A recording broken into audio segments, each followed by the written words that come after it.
All righty, here we go. This is another live stream. I say another live stream. It's not like I've done one in a while. Let me turn off my phone. I should have done this and, actually prepared for when you're going live. Turn off my ringer. Like a good sound person. How's everyone doing tonight? We have Mark Owen saying good morning from Australia. Always enjoy your channel. Learn something new every episode. Awesome. Actually, I forgot to do something that I should do now because I actually, you know what? I'll do it later. I was going to say somebody bought the course and then gave me the wrong the wrong email address to put in for it, and so he's not able to access it, but that's okay. If I'm live right now and he wants to watch that course, he's going to be out of luck. I'm sorry in advance. We also have Diesel 10 saying hello, and we have Larry, channel member, saying good evening. Hello. So we have 10 viewers right now, and here's the game plan for right now. You can see it says QA in the thumbnail. So if you have any sound-related questions, hey, I am here. Let's answer them. I'm excited to do this. Video quality looking sharp. New camera? No. This is the same camera I've had for a while. And believe it or not, this isn't even a DSLR or a mirrorless camera. This is a webcam. Now, it happens to be the best webcam on the market, which is a Razer Kaio Pro Ultra. Now, this is what is it's not Micro Four Thirds. It's some weird, what does it say on there? It's so bright in here. I don't remember what the thing is, but it's wide open. It's got a big, huge thing. Go look it up. It's a big camera, and it's also 1080p. Oh, it's actually 4K, but I always run it in 1080p at 60 FPS, 59.94, something like that. 59.94. Yeah, that is it. Yes. And so that it may be high frame rate. I have not actually done a live stream, I don't think, with this camera. I don't remember when I got it. I think I got it earlier this year after the Epic live stream, and I don't recall if I've done a live stream since then. I actually should look it up real quick because I don't know if I have. Maybe somebody down there in chat would know. Good evening, Jay, and hello, Richard. How's it going? Let me see here. My videos. Have I done a live stream anytime recently? No. Answering your questions or brainstorming. Yeah, I did do that one. And when was that? I don't need to watch it live, but when was that thing? It was January 22nd. So it's been almost 6 months since I did a live stream. And I did get this camera after that. So it's a nice camera. And the fact that it just sits there, it's low profile, the whole thing is this little bitty tiny thing is it's awesome. And it saves me from having to take the Sony ZV-1 or one of the Lumix cameras, and I have to dial in on the exact focus. I like this camera. Anyway, let's not talk about camera stuff. All right. Does anybody have any sound questions? If not, this will be a short live stream. It's I guess, to break the ice, I guess let's talk a little bit about what's going on in the state of the film industry right now. As people know, the writers' strike has been going on for a couple months. The day that the writers went on strike, I did a quick video from the side of the road, while getting gas, and I basically said, hey, guys, the Writers Guild has decided to strike, and you have the choice of whether or not, if you're on set, to choose if they're picketing in front of of your show. You have the choice to either cross the picket line or not to cross the picket line. Technically, if you want to say I stand in solidarity with the WGA, that means you're not going to cross the picket line, even if the show does end up firing you for not doing so. If you decide you're going to cross the picket line, believe it or not, that is actually not against the rules because you are still under contract with the IA, with IATSE, if you're a union on a union show.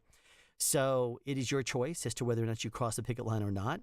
You could, a lot of the people that I know that have been working on shows have said, I have been really hoping that the writers do not set up a picket line because I will not cross it, but I really don't want to be out the work too. So if the writers happen to show up and picket the front of their show, they're going to say, not going to do that. Call my boss and tell him I'm not crossing the picket line. And, there's also other people I know that are staying more quiet, but have told me candidly, I did cross it because they did not want to lose the job. Hey, it's a personal decision, and it is a personal decision for you, what you choose to do. You're not going to be, I don't want to say you're not going to be hazed or you're not going to be made fun of or someone's going to look poorly upon you. People are going to. Regardless of what your decision, they're going to say, look, you're still under contract, man. You need to actually, fulfill your contractual obligations. Or other people are going to say, no, man, you should have actually not crossed the picket line. Whatever you choose is going to be right to someone and wrong to someone else. So the writers are currently striking. As I understand it, and I honestly, I don't look at Variety. I don't look at, the media a whole lot. But the way I understand it is that the writers have decided to see what happens with SAG-AFTRA. And SAG-AFTRA is looking like they're within the last a few days before there's a decision to make. And it looks like they may be saying, we're going to start this strike thing. But who knows? Something could happen. Last time, it was 2 days, I think, when IATSE's deal finally went through for the contract that we ended up ratifying, the ASC and the Basic Hollywood, or the Hollywood Basic Agreement, and those ended up being ratified. But I think that the SAG-AFTRA one right now, the WGA says, hey, work with the actors, get them straight, and then come back to us. So don't know what this means. SAG-AFTRA could strike, and it may be weeks, it may be months, but what I do know is that it will shut down any union-related show. Non-union shows, I think those can keep on going. I think unless you're using union talent, I'm not 100% sure about that. I don't know the logistics of the SAG-AFTRA contract, but I do know that if you're on a SAG-AFTRA show and SAG-AFTRA does end up striking, can't make a movie without the actors. So your show will be shut down. So if that's the case, you're going to be out of work. And you will be out of work until until the SAG-AFTRA, the actors, and the AMPTP. What is it? It's not the American. I keep saying American, but is it the Association for the Motion Picture and Television Producers? Anyway, once a deal is made between SAG-AFTRA and the AMPTP, then the WGA will have another go at the negotiations. Right now, it's been going on the strike has been going on for over 60 days. I think the counter is up to 67, 66, something like that. We will see. We'll see how long this thing lasts. But if the actors go on strike, any SAG-AFTRA show, any union show is going to be shut down. Now, I don't know logistically if that's going to affect projects worldwide. I think if you have a contract with SAG-AFTRA, it would definitely. I don't know that I honestly don't know enough about the SAG-AFTRA contract, and I've never seen them strike before since I've been in the industry, or at least I'm not aware of it. I don't think so. But if they strike, I think it's going to grind production to a halt, unless there is non-SAG-AFTRA talent being on something like a night show or something like that. So we'll see. We'll see. Anyway, it could be a long haul. Hopefully you've saved, or you have a side hustle going on, passive income. If you own a few, like I know one person who says, you know what, I've told my manager not to manage my Airbnbs, and so they're just gonna start managing it for the downtime and not have to pay that fee out of pocket. But hey, hopefully you have some sort of income stream, or you have yourself some sort of work that you can do during the downtime, because you'll potentially need it. Anyway, let's go through some chat here. Silly little starter question. No such thing. When monitoring your audio as you are booming, what volume level do you generally have it set to? That is a great question, Jay. Okay. What I normally do is I will set, someone that's normally about 3 or so feet away from you. What I will normally do is set the volume in my headphones to more or less match the volume of an average talking voice about 3 feet away. The reason why is most of the time people on set are not screaming, but if they do, everything is going to be louder anyway, and it'll pick up on my boom louder. But the average voice that I would pick up on my boom and via my ear, so if I do this number on set, this ear coming through the boom and this ear coming through the air should hear things more or less the same. That's usually what I will do. If I need to, because the scene is really, really quiet and I need to pump up the volume just a little bit, I will. I'll turn up the volume if I need to hear something more. I will turn it down if people are yelling or there's gunshots and I don't need to hear that. I will also change out and use inner ear monitors and use high noise noise canceling headphones that are like 30 decibel reducing headphones if I need to, and that way I can just use the IEMs and run them at a lower volume, and then put on the high noise headphones, and I can do that consistently. So if I'm dealing with gunfire, that's what I'll do. But that's usually a rule of thumb. What I do, I'll set it so that way the inside headphone and outside headphone volumes more or less match through the boom when they're at a decent at the same kind of distance. So if I'm holding the boom up next to me, pointing that direction, if I have one ear open, the ear that's hearing them through the air will match the level coming through to my headphones. And I will adjust accordingly, up or down as needed. So that's what I do. I know different people will have different schools of thought. Some people just say, I'll set it to a comfortable level. I don't want to hear hiss, so they'll set it at a low volume. Some people say, I want to hear everything, so they'll turn it up really, really loud, and one ear will go out worse than another ear over the course of time. But hey, you know what? It's people's choice, but that is what I do. All right, here, third, good to see you live. Hey there, Audio Buff. That's Jude, Audio Buff. If you're not familiar with his website or his YouTube channel, go check it out. He's got a lot of really cool things, and he's got some stuff really cool in the works too.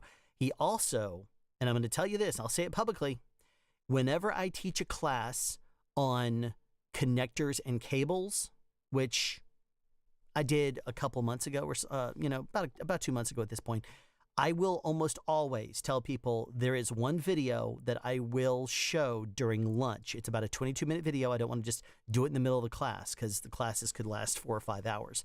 And I teach, cables and carpets is basically what the class has been the last couple of times I've taught it. And basically what I do is I go over cables. I talk about signal flow. I talk about what they do. I break down the signal, how it works on the inside of an XLR cable. What you need to know about it, the pins that are, phantom, how to tell if something is working properly, star quad, all the different things about cables and connectors. And then I explain different types of connectors as well, inverse polarity versus phase, and just all the things. And I always play during the lunch break Audio Buff's video on connectors, audio cables, 8 connectors that you will most commonly run into in the world of audio. It's very well researched. It is very, very good. He's extremely knowledgeable. He knows his stuff. And that video, every single time I watch it, and I kid you not, I probably watched the thing probably at least 8 times. Because I've watched it. The first time I watched it, I said, wow, I'm going to hit repeat on it and watch it again. Then the next time I went to watch it when I was prepping for a class, I said, is this worth a showing in the class? And I watched it. I was like, yes, it is. Then I showed it in the class. Then I showed it in another class. But I think I watched it before then, too. And I've watched it periodically a few different other times. It's that good. It is very good. And every single time I watch it, I learn something new. Because you just cannot retain that level of information. And it's amazing. So definitely check it out if you have not. And Jude, if you are here and you want to link that video down in the chat, I will definitely let it go up here. All right, let's see here. Hello from Melbourne, Australia, Colin. Thank you very much for coming in here. I'm De Brown. I guess that's how you say it. I'm De Brown is the way I always pronounce that in my head, at least. The man with the master plan. Hello, sir. Well, master plan. That's during times of strike. I can tell you right now, I have only worked 15 days all year on a film set. Don't feel like a man with much of a master plan this year, I tell you. It's really, really sad. But I mean, the way it normally is for me is usually go, go, go. But it's been very slow this year because the potential WGA strike and the producers saying, you know what, I think we're going to be holding out for some stuff.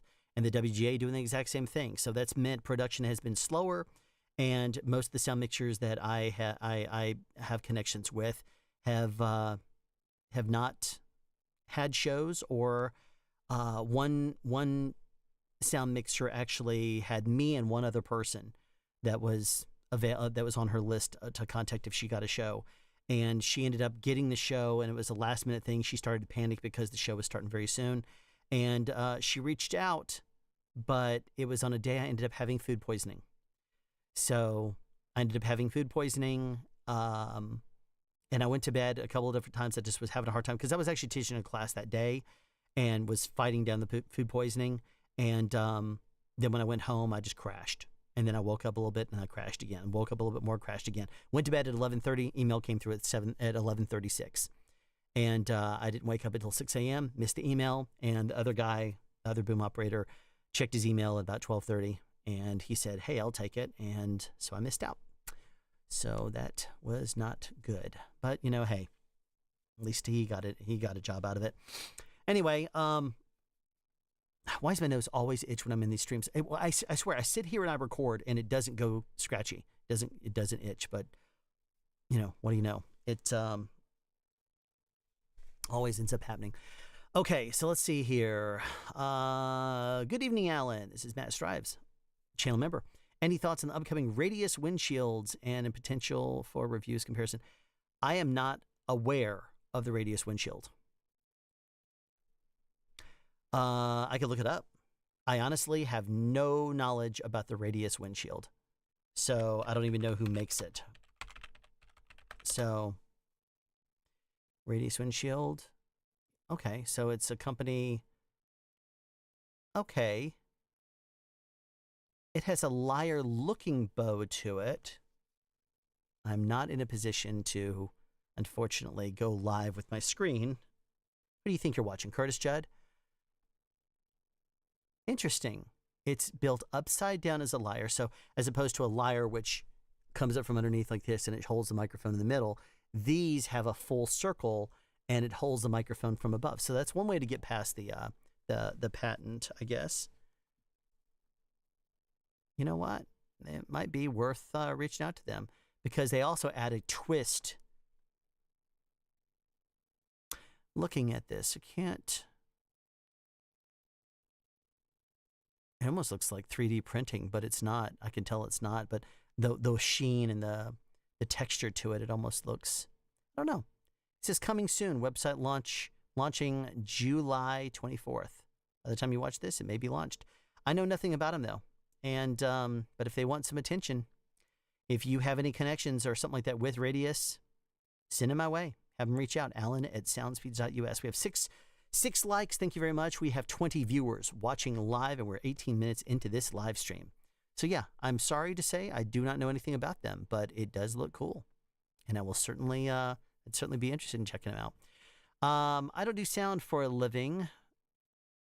Help out on studio films. My question is, I have several Sennheiser G units, 100 and 500. How do you get set up camera hop and get the settings right?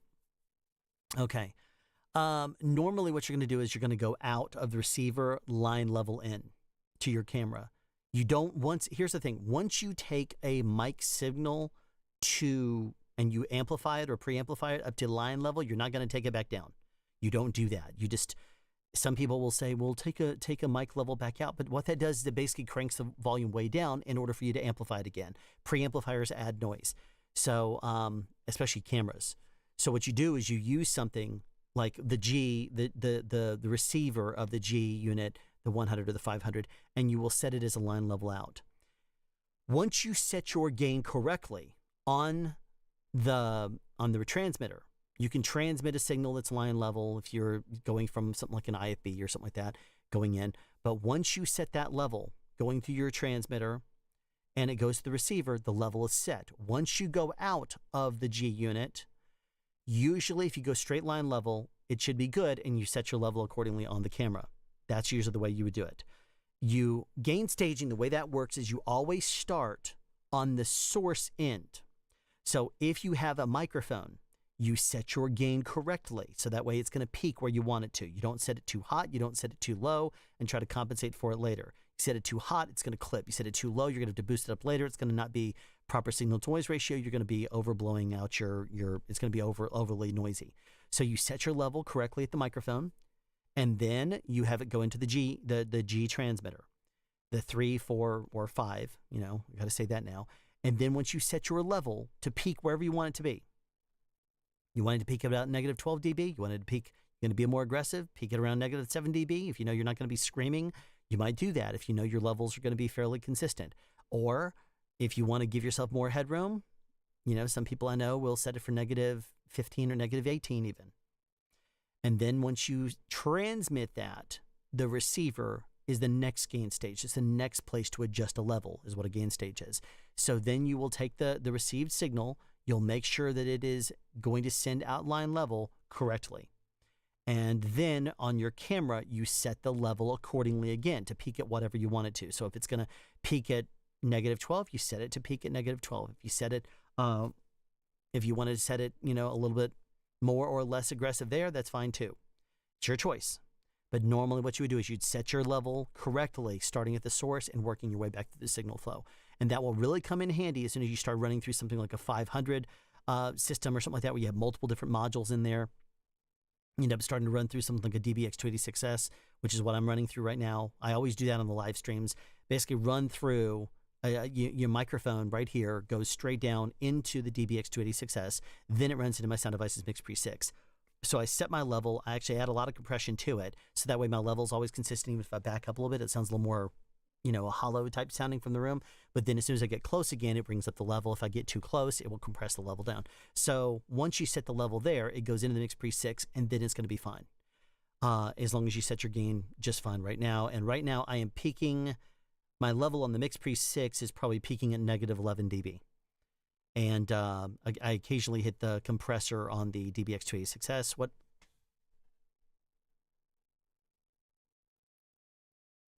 is that, 6 light? I don't know.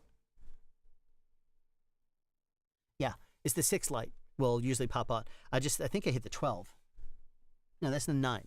So now I hit the 12. So normally what will happen is it will usually light up if I talk. It will usually light up 3, usually 6 also, sometimes 9. And, you know, it's basically just, you know, knocking them down. So that way the level that goes out there is line level into the Mix Pre 6, which is going to be line level in. And then from there, I'll peak it around negative 12 dB and then go out over the air. So inside of OBS, my level is set to peak. Oh, geez, it's actually low right now. I don't know why. No wonder it's been recording low. It's peaking right now around negative 18. And my gain is set right now to way low. Let's base that thing, boost it back up. So now it's at 0 dB as opposed to negative 3 dB. And it's peaking just under negative 15. Why is it so low? I don't know. I need to look at my Mix Pre 6 settings now. You're driving me to have to make this change on the fly. USB 1. No, let's not do that. No. Stereo left and right out. Okay, so I'd actually have to manually crank up the level. I don't really want to do that right now. I'll have to play with it later, but right now, I don't know why my level was lower. I mean, properties, advanced audio properties. Is it low there? No, it's fine. It's not, the mic is synced correctly with my camera, 75 millisecond sync offset. And volume percentage, let's just start hitting buttons here. It's at 100%. So I can start boosting it unless my level seems fine. I listen very well. Okay, so that's one comment. I'm not going to mess with it. I'll mess with it later when I'm off. But no. Look at that. It's peaking at negative 12. Let's not mess with it. If I start messing with levels right now, all of a sudden it's going to end up distorting. So, all right, I'm going to trust Ivan Brown on this. He says, your audio is fine to me. So there you go. Let's not mess with it. Okay. But there you go. That's how you gain stage. Jay says, amazing answer. Thank you. That's from 13 minutes ago. Here I am going behind chat again. I have a set of custom molded IEMs with ambience filter, but honestly, they don't catch subtle low frequency wind noise enough for me. Yeah. Here's the thing. If you get yourself flat IEMs, you're not going to hear embellished sounds. You're not going to hear a presence boost. You're not going to hear a low, you're not going to hear low rumble, something like that. Some people that are boom operators, they will get IEMs that boost the lower frequencies, that will give a low frequency boost. And the reason they do that is because they want to hear additional handling noise. So sometimes that's the case. If you're a sound mixer, just, gently take the volume up a little bit louder if you want to hear it, or just don't listen for the handling noise by cranking it up. You'll notice it if you notice it. Keep in mind also that most handling noise is going to be able to be fixed in post. Post will be able to, adjust in a roll off exactly where they want it to go. And many post guys, it used to be that you just roll it off and send it to, you'd roll it off at the transmitter, or you'd roll it off at the first gain stage. Even in some of my earlier videos, I said you should use roll off. But the thing is, though, more modern the way it is right now, and that used to be because of the headroom. You'd want to maximize your signal, roll off the frequencies you don't want to hear, and that way the signal you're sending is going to be optimal gain stage, and then you just gain stage down the line. That's one school of thought, and that's the one that I used to buy in on. Now, I've talked to enough post guys that tell me, no, I would rather actually hear the full frequencies later and later adjust it, because they may say the frequencies are actually around 42 hertz and I'd rather dial it down at 42 hertz. Some people might say, oh, the frequencies are around 56 and then dial it in at 56. But if you go ahead and set a 75 and it's rolling off frequencies that are the problematic ones around 42, then you're potentially cutting in a little bit on some frequencies that you might want to keep. So there you go. Let's see. I do want to remind everybody that if you happen to be interested in lav miking, I do have a course available. That course, it took me, my family was out of town 2 different weekends for multiple days, and I went crazy. I shot a lot of different stuff. I came back and reshot some stuff. I shot some more stuff, shot the whole thing. And then it took a while to edit, but it is now done. And the course is $100. If you are interested, send me an email at alan@soundspeeds.us, and I will hook you up with it. It is not a freebie. It's $100. But there's a lot of know-how in there, things that people don't say. People have not revealed online. I have access to a couple of courses from not content creators, but from pros that they've sold online in other forums. And no one has mentioned some of the things that I mentioned in this. So if you're wanting to have some of its general type knowledge, most of it I try to specialize by showing you some tricks that you're not going to see anywhere else. And I show you different scenarios and ways of doing things. I even show you some old school tricks that just aren't something that you'd really need anymore, but it's a cool thing to at least know the origins of. But if you're interested, alan@soundspeeds.us, and I'll set you up with that. Anyway, that is available. I want to at least throw that out there. Alrighty, sending a friendly what up from sunny Los Angeles. Doc Justice in the house. How's it going, Doc? What's up, Doc? It's terrible. Still here. Thanks for the kind words, Audio Buff. There you go. And you still didn't link the video. Link the video. It's only been 14 minutes now. Hi, Alan. In recording in a car, what type of microphone is likely to get you the most natural sound for a voice without capturing too much background noise? Okay. All right. It depends. There's my favorite answer, right? Sound guy's favorite answer is it depends. Let me ask you, when you say you want natural sound for a voice without capturing too much background noise, that is going to be one of those troublesome things, because in a car, if you catch a voice, it may be reflecting off of things, and you may catch the voice in a natural way, but it may be embellished a little bit, or it may be thin sounding because of the glass. It could be a whole bunch of different things. What you need to be aware of is the microphone you choose is you want the voice to pull out, but you want to reject out background noise. what you're probably going to do is want to get it fairly close to someone's face. The closer you get a microphone is probably going to be better. Now, that said, if you can get a microphone literally right here over top of you, it may or may not sound better than coming up from underneath with a boom microphone. You come up from underneath with something like the ultralight plant arm, and you put something like a Shep CMC 641, a DPA 4018B, you put a Sennheiser MKH50, something like that on there, it may pick up far better than a lav mic would right in the visor or a plant of some sort. It will definitely sound fuller because that's a full boom microphone. And regardless of what people may say online, a little bitty lav mic is micro technology. It's never going to sound as good as a full-size boom microphone does. When you have a full diaphragm, the full technology, and you're not trying to make it into a miniature.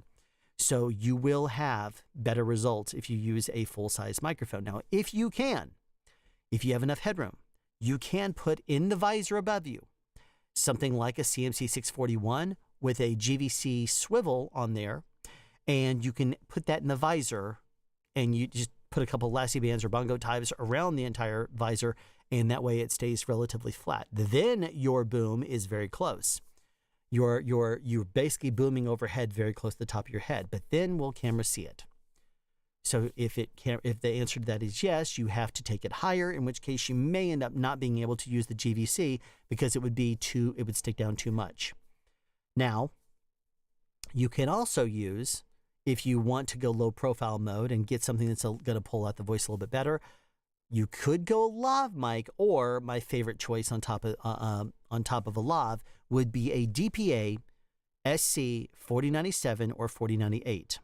The difference: an SC 4097 is a right angle version, which is a little bit hotter than a 4098. So a 4098 is basically a goose, if you can imagine a gooseneck that goes straight out and it points off the end with the windscreen on there. A 4097 looks like a 4099, but it's a little right angle. It sits in a little rubber thing that looks like a miniature shock mount, and it has foam on the front of it, and it sits at a right angle. So the advantage is here. If you put it on the end of a transmitter up in the visor, the 4098, this is the big problem that I had with it, and I complained to DPA for years about this, and I kept telling them, make a right angle, make a right angle, make a right angle. Finally, they did. And the reason I had a problem with it is because if you have a gooseneck, it can only have so much of a bend in it. So if it's sitting on a transmitter, it may bend that much before it goes down. Well, if you have that in the visor, it's going down in front of your face before it's where it needs to be. In which case you'd have to put it under the visor and angle it more over the top of your head, which is still going to pick up fine for the most part. But if you had a right angle, what you can do is put it in the visor and have it up higher and then right angle down, and it's going to be up snug to the roof. Or you could do what we do with boom microphones and have it peeking out the side and angle back. So that way it angles back at you and you can dial in exactly on the mouth where you want it to be. I love the 4097 and 4098. Usually in a car, I will opt for a 4097 because the right angle is, in my opinion, much more versatile. So there you go. So yeah, that's normally what I will do is I will opt in the visor, if you can, I will opt for something like a DPA 4018 on an E-active cable. I will go for a Shep's CK41 capsule on a Colette system and go straight into a transmitter there if I can.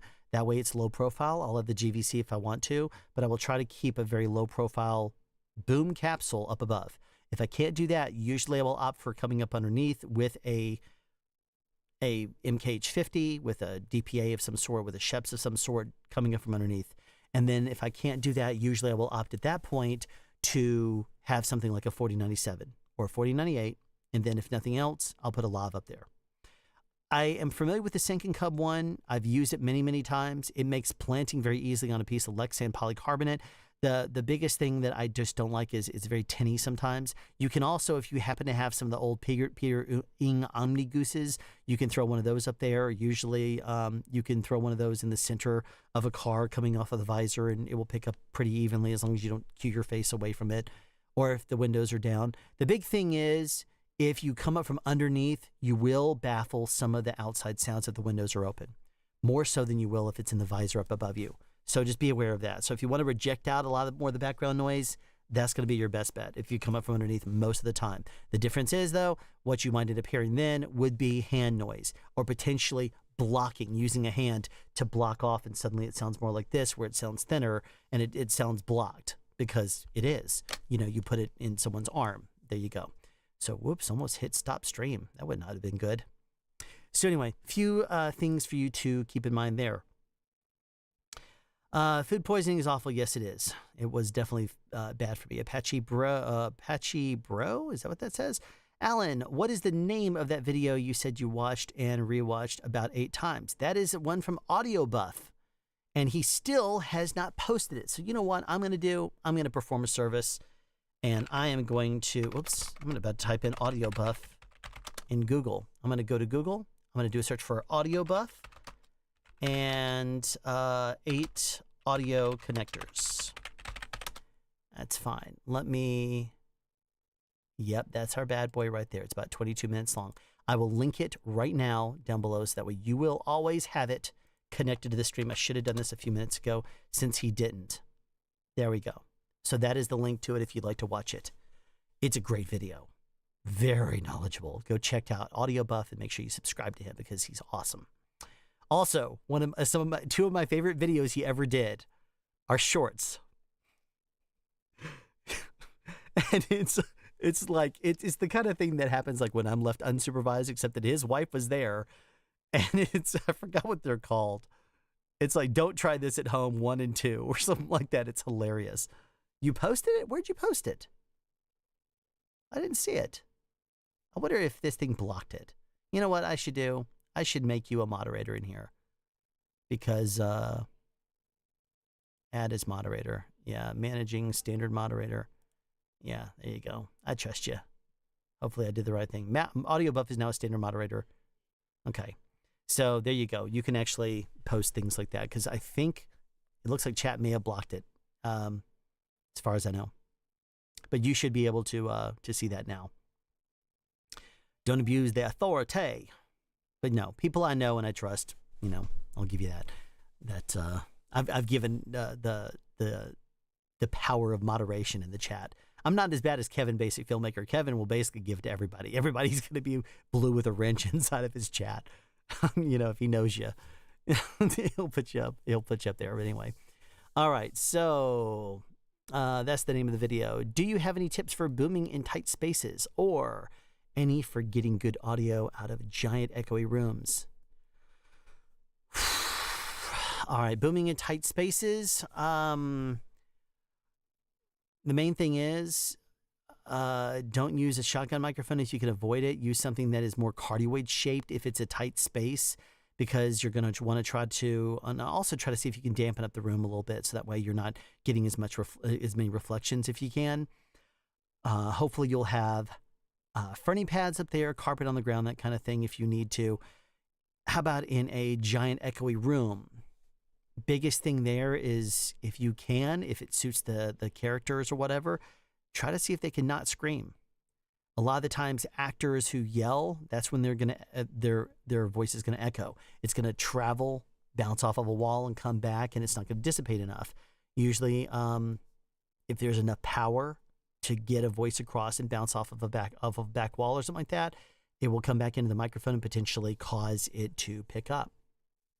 You don't want to do that if you can avoid it. So what you'll try to do is see if you can avoid actors from yelling. I even have a video that I think it was 2 video mics. It was like 2 video mics that I did inside of a car. Can you use video microphones for voiceover? So I forgot what it was. But I did it actually in Michael Wynn's car, in his old SUV. We went to lunch at my favorite Mexican restaurant, which closed down shortly thereafter.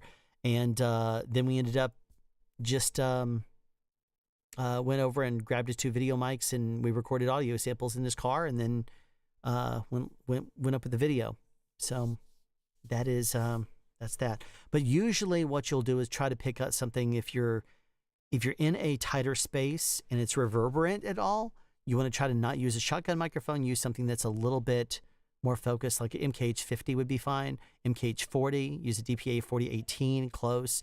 Shep CMC 641 close. These kinds of microphones are going to be really good close.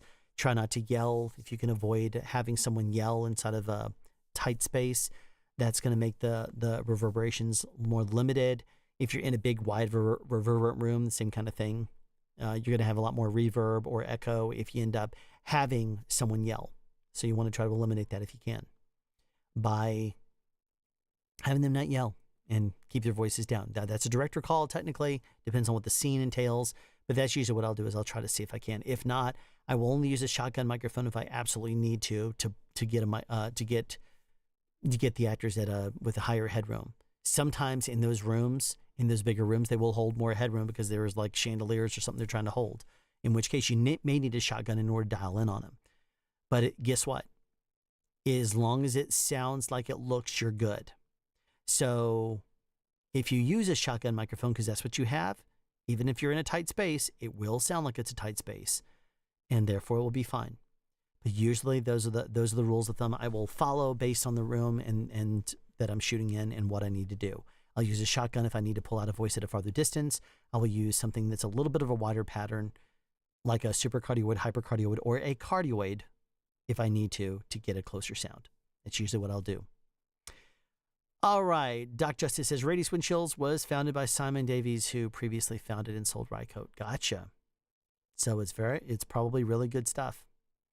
So Simon, I would actually be interested in checking out the Radius Windchills. I'm very selective about the products that I evaluate or review. As you guys know, I need to do a few reviews right now.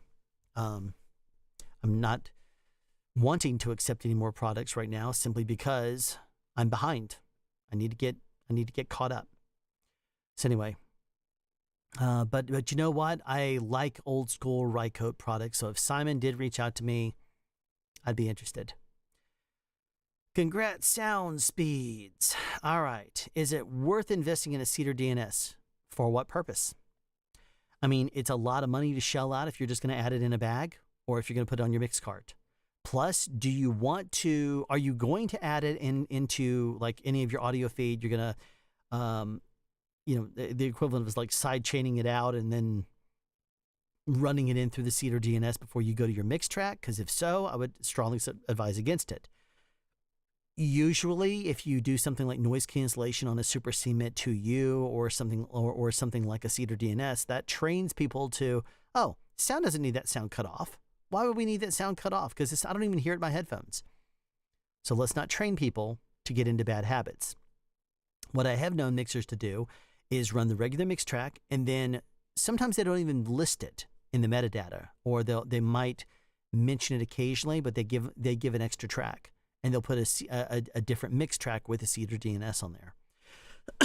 And the reason they do that is because Post will say, hey, what's this extra track? It sounds really good. And they'll say, I ran that through Cedar DNS, but I don't want you to use it. But it will be a proof of concept. Sometimes they'll say, no, use that for the dailies. That way they sound better. But, it depends on the mixer. If you are doing a bag and your mix track is definitely going to be used for something like a reality TV show, you may want to do it because it's going to make your track sound better. And Post is going to have less to do when they have a short turnaround. That will make you the hero. But then you have to spend the money. And you're not going to charge for it most likely to a production if it's going to be something that you add to your bag or add to your cart in order to make your work sound better. So it's your choice if you want to go there, if you want to spend the money. Completely your choice in what you want to do and how. Broadcast Bites. I primarily do sit-down interviews. I currently have a Rode NTG5 on a boom. I was thinking about a second shotgun for when 2 guests, being a low-budget filmmaker. What do you think? Not a problem with it. You have the tracks, do it. What I would usually do is try to match your primary boom, so get a second NTG5. That's usually what I would do. That way you have a backup for, number one, if your NTG5 were to go out, you would have a backup for it. Second of all, It would sound the same in that room. If you have an NTG5 and a 416, two people are going to sound different. If you have something like a NTG5 and a cardioid mic of some sort, then they're going to sound different, ambience-wise and everything. So if you have two NTG5s, they will be matching. And if you ever need to do a second boom for some reason, you'll have two matching mics. So there you go. Then I listen to you well. The audio seems fine to me. These are the comments from before. I'm sure Bandrew would say you are 60 dB too loud. Well, if he set his gain properly at negative 60 dB, we would never hear him say that. Rick on mic, I'd like to add compression to my mics for Zoom calls. I can't really justify the expense of a DBX286S. Do you know what ultra low budget alternative?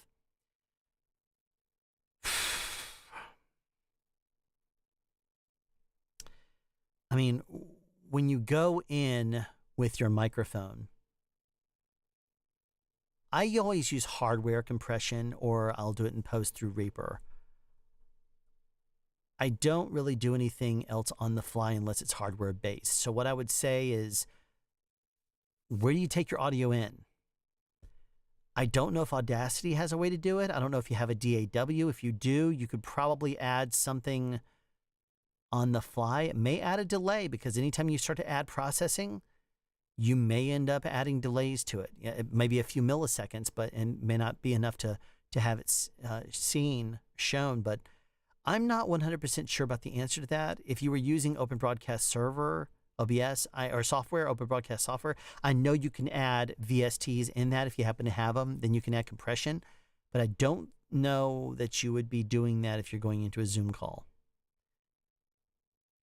So I'm not 100% sure. There's probably ways of adding compressors. Where do you take your audio in? What do you do to get your audio in? Do you just run it through regular Windows and then run straight into Zoom?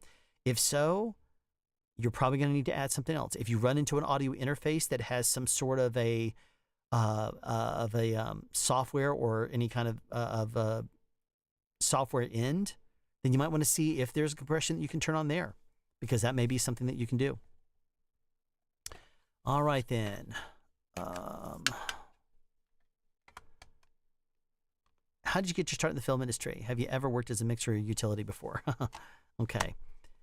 I actually have a video called My History, and I would say watch that one, even though it's like an hour and 10 minutes or something like that. My History is a video that talks about my origins. It tells a little bit about where I started, what I did before I started working in the film industry, and what I started doing before I went full-time in the film industry. And I do talk about that, and I go over all of those details. What I will tell you is the Cliff Notes version of it is I ended up getting lucky in my market. I've been involved in some aspect of production since, even in my very earliest days when I was a little bitty kid, I was grabbing the old film camera while it was still film. When video became a thing, I was grabbing my grandmother's video camera and making my own little projects. And many of those projects will never see the light of day because they're terrible. Or I will put it to you this way. I was the guy that recorded my friends doing crazy things before people recorded their friends doing crazy things and put them online. I also was vlogging before there was the term vlogging. I have videos of me and my friends where I'm literally taking a camera, following them the way vloggers do now on YouTube. And I was doing this 25 years ago before there was a YouTube. And I was doing it almost 30 years ago. So in the early 90s, even when I had an old TV show that was called Teens Talk. And that we did stuff on that show you can't get away with anymore. This is pre-Columbine. And the reason we didn't go around shooting people. No, not at all. Don't think that. But my look, I wore a black trench coat almost all the time. I had a black hat turned around backwards. I wore black shirts, black pants, black jeans, black boots, black cut-off finger gloves. And that was just the look I had. But then I was out of school and in college when the tragedies started happening and people were wearing trench coats. And that's when I said, I might need to rethink this whole trench coat thing. But back in that era, I did 2 seasons of a TV show called Teens Talk, which hopefully has been lost to the internet and no one will ever post it or know where it is. But that show, me and my friends just cut up, did crazy things. We did skits. I would go and just videotape them randomly doing things. Back in that era, it was shortly after the whole, pardon me, officer, do you, pardon me, do you have any Grey Poupon? That whole commercial thing in Wayne's World and stuff. And so we asked a police officer if he had any Grey Poupon and videotaped it. We videotaped just all kinds of stuff. I mean, we did all kinds of silly things. I had a girlfriend at the time who she made some appearances in the show sometime, and my friends would, we would all cut up. But it was '90s. It was the '90s. We just all cut up, and we were silly and whatever else. And people just said things that would now get you canceled just because it was casual speak back then. It didn't mean it was right, but it's just what teenagers did, and they cut up and said crazy things and did crazy things. So I won't give too many examples, but I'll put it this way: that show is one that I did on a public access channel, and also put it on a couple other channels at the time. One of them was Georgia State Television when I started at Georgia State University at GSTV, and started to work on little projects on the side, little film projects and stuff. Mainly did camera because I was out of high school. I was hired as a camera guy for a video production company. I did everything from corporate events to weddings to all kinds of things. And that was what my specialty was. And I also was the full-time editor for this company. So I was hired literally at 18 years old because I was a go-getter, didn't mess around, and just was doing a lot of research in the era where research was not done on the internet, and did a lot of experimentation. Bought 2 frame-accurate VCRs by the time I was barely turned 18, and I was doing a lot of little editing projects at the house. My grandmother had been robbed, so her VHS camera was stolen, and when she replaced it with my recommendation, which was an SVHS camera, and started using that footage and putting it together in SVHS format, and that made my video quality look a lot better than most other people's. So when I was doing public access TV, when I was doing my own video projects, even in high school, still I was 18, but I was in high school, and my video projects would look a lot better. Now, I didn't understand things like generation loss, in VHS or SVHS nearly as well as I do now. There was a lot of mistakes I made in the early days of linear audio and video editing. But yeah, by the time I got hired, I was doing videos for him. He trained me up. He was very much nitpicking details and stuff, so he made me very detail-oriented. He's the guy that taught me about sound. I started DJing some projects for him. I would shoot on the weekends because I'd make more money shooting a video for him. Plus, I had long hair, and at the time, he was a little concerned about a long-haired, young guy doing DJ work for like a wedding or something. And so as soon as I cut my hair, he was like, "Yeah, you want to DJ?" And I was like, "Sure." No, but I started doing, projects whenever I was asked to, and I would mix them or boom them or both, depending on like different days. And then I started to slowly work my way up to higher level projects. And then one of the people I knew from public access TV became the first sound mixer that hired me. And that was on a movie that is the first movie I think that shows up on my IMDb. And I didn't go full-time in the industry for another few years, but I was still doing small projects on the side and stuff like that, doing commercials every now and then. And then once the incentives came to Georgia, I went full-time in the film industry. So that's a little bit of my story. There you go. Okay. Apache Bro retracted his question. I've got an MKE 600. I'm new to audio. Did I make a good choice? Yeah. If you like the way it sounds, yes, you did. If you don't like the way it sounds, no, you didn't. It's, here's the thing. Sound is subjective. Do you like the way it sounds? The MKE 600, I have never personally messed with one of those and put them overhead, but what I can tell you is a lot of people have told me that you get about 60 to 80% of the way to an MKH 50 with it, which is pretty good. It still has, a Sennheiser sound. It's not got all the reach. It's not got all that, extended bass, that low end that you expect from like an MKH 50. But, neck. But it is good. It's a good mic, and it'll serve you well, especially if you know how to use it. So there you go. Okay, Audio Buff posted the video. Thank you. Right before his question. Still not showing up on my screen.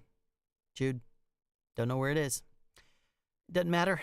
I posted it, and mine will make sure it's there. Okay. Belated, thanks for the answer, Alan. I suspected that there wouldn't be a simple answer. No, there's no simple answer with me. I blab too much. Okay. Liberty Dude, authority is made to be abused. Unfortunately, you're right. You have authority, and you have people that get big heads. You have people that get cocky, people that get overly confident and complacent. And sometimes people feel untouchable. Therefore, yeah. Office Space boomed interviews. What are your thoughts on MKH 416 versus a 50? I'm currently using a 416. I'm wondering if 50 will reduce surrounding sounds much. Using mic to mix pre Mark II with the XLR cable. It depends on the acoustics, man. It really does. A 416 is something that most of the time we say every pro sound mixer has a 416 in their kit, whether they use it or not, or their sound package, whether they use it or not. I would personally, if given the two choices, I would usually grab for the 50 first. If I needed the reach, I would grab for the 416. But a 50 in an office space, usually you don't need to have the reach. Usually it's quiet, so you can have a fatter sound if you use a 50. So usually that's what I would reach for first, is a 50. It's not going to reject out as well, but guess what? It's quiet. So you'll be able to dial in a little bit more with a 416, but it will be a tad bit thinner than a 50. 50 will be a little wider, and it's still going to be just as quiet. So unless there's noises you try to, like if there's a printer running in the background for a scene, or you end up having hardwood floors and everyone in the world's walking around there, and you needed to have it for more rejection, even then it may end up causing more reverberations to be picked up. It just depends. If you're happy with the 416, stay with it. If you want to get a 50, it will be a little change. It'll be a little bit of a difference. It'll be probably it will be a little better on the average office if you're fairly close. But that's not necessarily. It depends on what you're doing and how you're booming it. If you always play 6 to 8 inches overhead, you might want the 416 to help dig out that voice. If you normally crush the frame, or you get it within an inch or two from the top of someone's face, the top of someone's head, then yeah, 50 will probably do you well. Hey, Alan, congrats. I actually have a question. How often on bigger shows you see they end up needing to readjust a lav on someone? I always feel so awkward asking even once. Guess what my answer is? 7-letter word, depends. Different shows are different. Different actors are different. Some actors, I can tell you right now, when The Watch was in town, Ben Stiller said, spend as much time as you want, use whatever you want to get a lav on me, but once it's on me, you're not going to readjust it. Spend as much time as you want to. Spend 5, 10, 15 minutes. I don't care. Make it right, and I don't want to have to think about it again. Did not want you to come up and readjust the mics. Some actors don't want you to come over at all and remind them that it's on there at all. Some actors are totally, oh yeah, make it sound good. Absolutely, make adjustments. Sometimes people will just throw a mic on there, and then they'll say, I'll readjust it later, and they will constantly adjust it. The thing is, you may say, well, it's distracting to actors. Well, some actors are going to be distracted. Why they're distracted by a lav adjustment or just a tweak versus hair, makeup, and wardrobe constantly primping and doing all this kind of stuff to them, and that doesn't bother them, but someone coming up and just doing a little quick adjustment or adjusting an ankle strap, that bothers them. Beats me. Depends on the actor. But here's the thing. What you do, throw a mic on somebody, and then if you have to adjust it, go over and just be very, very casual about it. You mind if I make a little tweak to your lav? If they say, oh, do you have to? I mean, I don't want to. It's like Doug, if it's like way down in Spanx or something like that and they had to dig it in there, then it might be problematic. So if you send a lav to a trailer for an actress to get to put on, it may be buried. It may be under some sort of compression garment of some sort, in which case she may end up not liking it. But as soon as she comes to set, do an audio check. If it needs to be adjusted, adjust it before she goes very far. That way it'll be done. If you end up having an actor that comes to set and he wants to be wired in his trailer, and you send the wired for him to wire himself, and he wants to wire himself too, there may be a way he wants it done. In which case, he probably has it down to a science. Most of the time, actors and actresses are fine with you wiring them or doing adjustments. Sometimes someone will say, I don't care if you do an adjustment. Sometimes they'll say, my costumer has to do it because the costumer will be used to them. Paula Abdul, for example, she always has her costumer that comes around with her. And that costumer was like, just tell me what you need me to do, and I'll go in and adjust it. Okay, well, get the lav up a little bit. It's too low. Okay. And then she would go in there and make the adjustment on Paula, because Paula would be like, I don't want to deal with you. She only wants to deal with certain people. Sam Jackson, his costumer when I worked with him was Askia. She's amazing, amazing costumer. She knows the routine. She knows how to make a lav sound good. Sam, he will bellyache and complain about wanting to wear a lav. He does not want to wear the lav if he doesn't have to. But once and if you insist on him wearing it, he'll put it on, but he doesn't want it turned on unless you have to have it on. And he'll keep you honest on it too. Like, I was working on a movie called Cell with him and John Cusack. And Sam did not want to wear his lav, but we insisted that he wear it for every single scene. He did not want it turned on unless it was a wide shot or something, like he's doing a walk and it's a wide shot or something like that. And then he would say, all right, fine. And he would put it on. But I can also tell you, we did this scene. If you've seen the movie, it was in the back of the school when all the phoners were out there laying down on the football field, and everyone is standing around and there's a conversation. Sam's character says only a few things in that scene. He did not want his lav on. They were doing lighting from all the different sides. They had a couple of cameras, handhelds, camera assistants, pulling focus from the side of the camera. They had bounces, they had things, and it was very difficult for me when the scene was shooting slightly up a hill for me to get the boom over them and still see the actors. So I would go up and I would talk to the camera operator and the DP who was also operating. I would find out what their shots were, and then would step back and throw the boom over them. And when I would say, are you going to see this guy? Are you going to see this person? No, I've just got to tight like this on this one actor. Okay, cool. And it was like take 3 that Sam was not supposed to be in either shot. But the DP, one of the operators, was constantly making changes.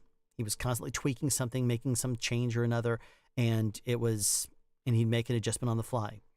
So I could not see anything more than the tip top of whoever's head I was booming, the on-camera talent. And I would go back and forth between the two people that were on the 2 singles. And it was like take 3. It ends up on Sam's line. And because he was off camera, I wasn't booming him. And he doesn't say his line. And I'm still holding the boom where it was, really high, up and over everything. And after a moment, I see a hand come up and wave and drops down again. Everyone's quiet, and I just ignore it too. Then I happen to see the hand go up again. I recognize the sleeve because it was a long sleeve that he was wearing. And his hand does this, points down, and then goes back down. My head, my mind suddenly says, that was Sam's hand. It's his line. Put 2 and 2 together, and in a fraction of a second, I swung over. As soon as that boom landed on top of him, he said his line. At that point, I went back to cueing the people that I was supposed to, and I swung back for every time Sam had a line for the rest of that take. At the end, I pushed my way up to the front again, and I went to the operators, and I said, hey, did you happen to, was Sam on camera? And he said, oh yeah, I saw it. It just looked like I should go over him. So I included him in the shot. Sorry, I should have told you. I just felt it. It felt like the right thing to do. Sam knew he was on camera. And so he was not about to say his line without me making sure I captured it. So that was the take that they were happy with, and they moved on afterwards. And so since he was starting to walk his way off set, I quickly collapsed my boom. I ran over and said, thanks for keeping me honest on that too. And he just smiled and looked at me and nodded. He's a pro. even though he likes ADR. He understands the game. He understood that he was not laved, and that audio, if they wanted to use that take, you needed to hear him. So he made sure that I got it. He kept me honest. That's the kind of pro he is. I love him to death. He's a great actor, and he's just amazing on set too. Okay.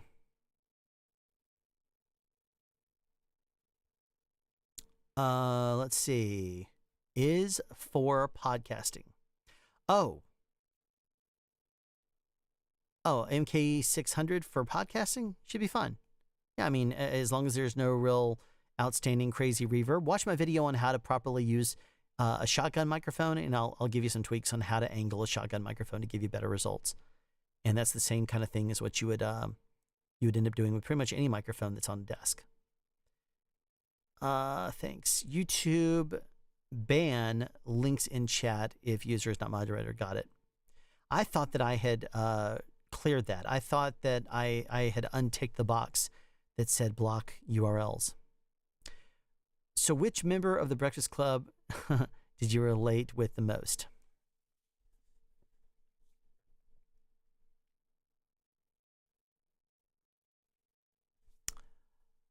It's definitely not the thug. It's not the. I mean, out of all of them, there's what, three boys. There's the nerd, there's the jock, and there's the tough guy. Probably the nerd, closest thing. I was never really a sports guy. I did baseball and soccer as a kid, but I don't think I took either one of those past about the age of 14, maybe 12. I think that the group that I did soccer with, I did soccer longer than I did baseball. And soccer I did until the YMCA that I was part of. I was part of the YMCA. That they ended up saying, yeah, we don't have enough people to actually do soccer in your age group. So at that point, I said, okay. And so I missed it a season, and then after that, I got into other activities. So the only one I would probably say is the dorky one. I mean, closest probably there, because I wasn't a sports guy. I wasn't a tough guy, slash, druggie or whatever you want to call him now. What would be the equivalent now? That wasn't me. I was much more dorky. Surprise, right? The idea of me being cool? No, I'm not even cool now. I tell people all the time, it's like from Almost Famous, when Philip Seymour Hoffman says, and I've met you, you are not cool. Well, that's me. I don't, anyway. So no, I can talk sound to you. I can help you, solder a cable. I can help you to streamline your system, troubleshoot down, get a buzz out of it, whatever else I can streamline you, help you. I'm the guy that you call when you need your audio fixed. I'm not the guy you call to introduce to your daughter. That's if I were young and single, or either or both. Anyway. No. Let's see here. So, hey everybody. Hey, welcome. Sneed Mobile Tech. Congrats on 6 years on the platform. Thanks. The channel I started, I had done research for months before I started the channel. That's also in the video called My History. I had started the channel. I'd started researching it. I did a few audio tests of me talking to camera, but with my background, just in the spare room of the house upstairs at the point. There was a bed back there and closets and shelves, and because I found myself in there so much gaming or doing something at night at the time, and ended up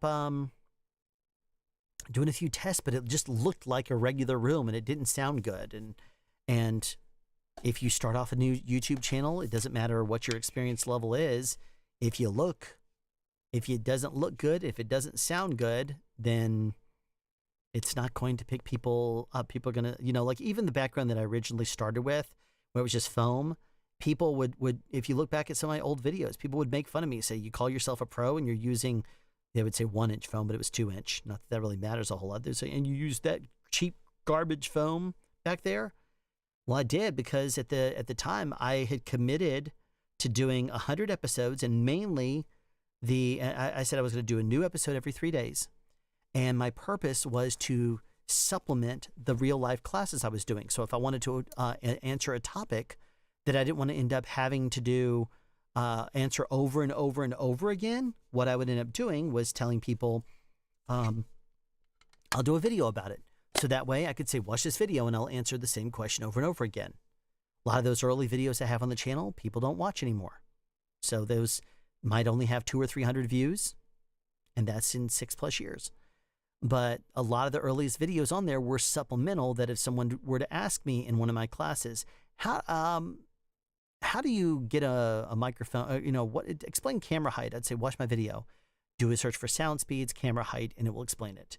And then over the course of time, I changed the channel, and channel grew, and I went after, I went past the 100 episodes, and that was the start.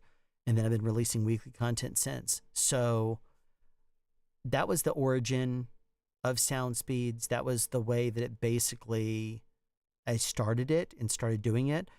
I will tell you this though, I researched the channel for months in advance before. I mean, I met Mike Delgadio. I wrote him. He only had like 4,000 or 5,000 subscribers at the time, and I reached out to him. At the time, I was the boom operator on Stranger Things, and so I reached out to him, and because he said, if you look at some of his videos from almost 7 years ago, he said, so if there's a microphone that you would like to hear how it sounds, you could, if you want to send it to me, I'll send it back to you and do that. Well, I was the only person at the time that would do that. And people weren't just sending him microphones at the time. And I was the guy that said, you know what? It's just mics. It's just microphones. If he ends up deciding that he's not going to send it back to me and he's not honest about it, life will move on. It's not like I'm, it's not like it's irreplaceable. So anyway, I said, I reached out to him and I said, back in those days, there was an inbox that you could use for YouTube, and you could contact a content creator. And so I contacted him and I said, hey, if you're willing, I have some microphones that I could send you if you want to check them out.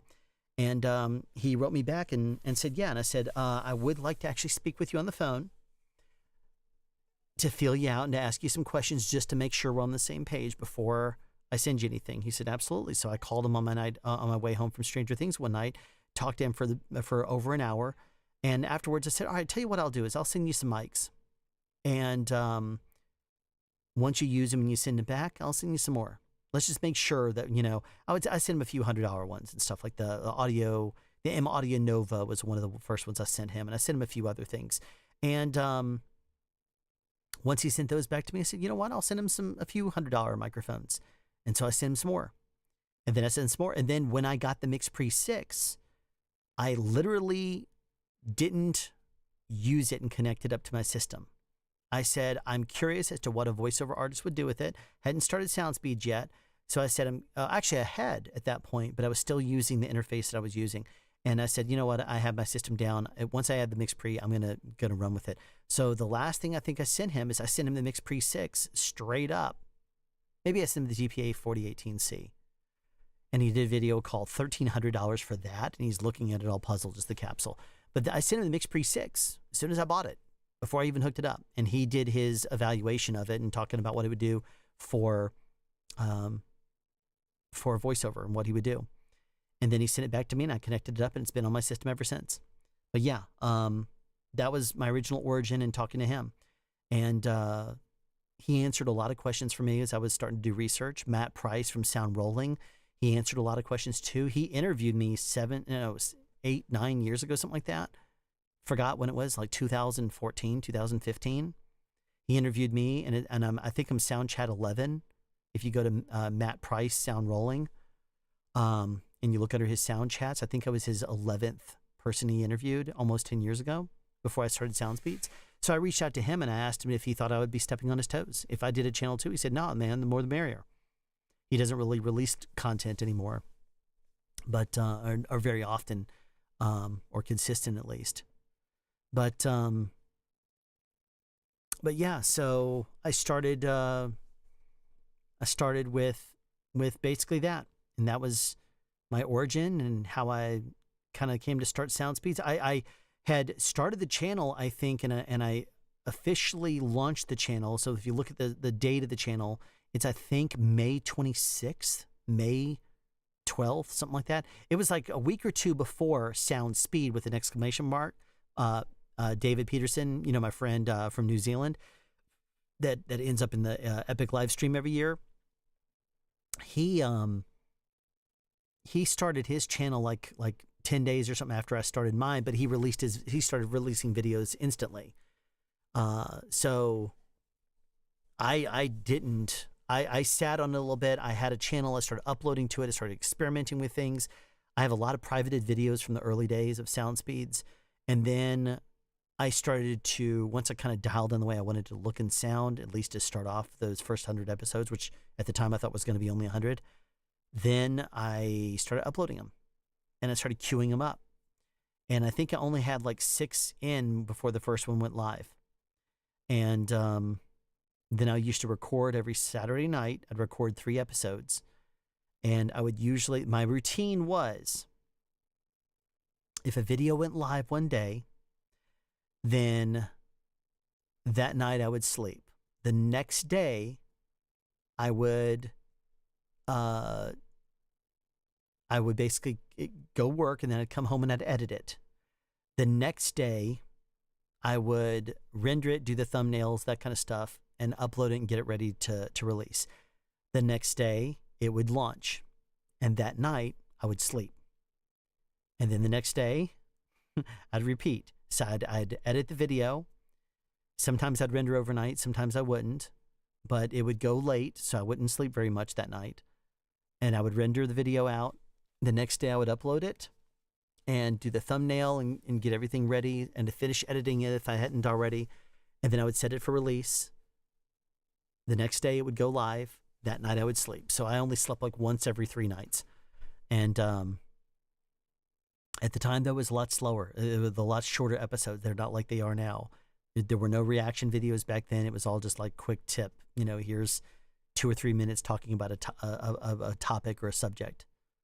I didn't start getting into the deep dives until I realized I was going to be going past 100 episodes, and people had interest in the things that I would answer. So that's how we started. I actually went to Alaska, took a cruise, went to Seattle for I think 3 days, then took an Alaskan cruise. And when I came back, officially launched Sound Speeds after that. So I did not officially, I started recording episodes that I did not launch it until I came back, because I wanted to make sure that I wasn't going to be gone for 10 days and went through all my videos before I came back. So I wanted to make sure that once I came back, I'd launch them, and I launched them. I set them for release shortly after I came back. So there you go. Since then, I've been going solid. If I've gone 8 days without a release, I would always release it and then release another one, 6 days later. So I would never go. Sometimes if I needed to get something right in the edit, or I caught something and had to fix it later, I would go back and redo it. So, but at the time, I started with a C920 Logitech webcam, and it was kind of soft focus, and the Logitech software is complete garbage. And I would record the video, the picture, and then I would always put it in my editing program, and I'd have to sharpen it. And that sharpening on that old PC, which was an Alienware Alpha i5, I think it was, that thing would take, for a video that was 5 minutes long, it would take 2 hours to render. It was so slow. And so if you watch my computer upgrade video that I did with Titus over at Search for Awesome, he came over, and it shows that even when I brought up the regular interface and you saw it, if I hit play and the screen was this big, it was like 2 frames per second. It was terrible. And so that's the reason why he did the computer upgrade with video with me. So anyway, that was that. Forgot how it got on that topic, but hopefully I answered whatever it was that you asked. Oh yeah, six years on the platform. Okay. In the Samuel L. Jackson case, you can't just leave the lav on and mute it at the receiver. It was not a Zaxcon-based system. You can turn it on and leave the transmitter on, and then have it, and then just not track it or something like that. But he would always glance at it. He did not want to see it on. He was like, I'll let you put it on, but I don't want it on. And since the only person that would get near him was Askia, she would not turn it on. She did not violate that trust. So if he said, I'll let you put it on, but I don't want it on, she'd say, okay, it's not going to be on unless you want it. So no, it would never be on unless Sam allowed it. So there you go. Alejandro Reyes. Okay, Alan, I have a discontinued ambient QXS5130 pole, and I want to put the same 3-pin coiled side exit cable as a QP5130. Do you think it would be possible? I believe the QX2 is 2 centimeters bigger. I don't think so. I don't think they're compatible. However, that is a piece of aluminum. That is an aluminum part. Ambient can still make those. They do not have access to the carbon fiber anymore, but they can make the aluminum parts. And I do think that there is something. Canford actually has a QXS catalog for the QXS. Boom. Hold on one second. Let me see if I can find it real quick here. Canford Ambient QXS catalog. Spare parts for QXS. I'll put this in chat. I was looking at it. I had to rebuild a boom pole for somebody and ended up using these exact parts. So I'll put it in chat for you. So you should be able to see the parts. And then all you do is you just contact Ambient and tell them that's what you need as a spare part for it. So there you go. There's the link down there in the comments. Dylan23, can I borrow $20? I don't have $20 to let you borrow for 2 reasons. Number 1, I'm married. Number 2 is I have only worked 15 days this year. 15 days on set this year. So I've done the side hustles. I've done, believe it or not, DoorDash, Uber Eats, anything I possibly can do. I've taught classes. I've done things to try to make money. But yeah, full-time job time. Because with this SAG-AFTRA thing and stuff like that, until the industry is more stable again, it's full-time job time. So that's what I'm doing. And only a few people in my inner circle know what I'm going to be going into until the industry stabilizes. I'm not about to discuss that here. Let's see here. Self-effacing humor is cool. Well, that's what I have. I don't have looks, so at least the best thing I can do is have personality, right?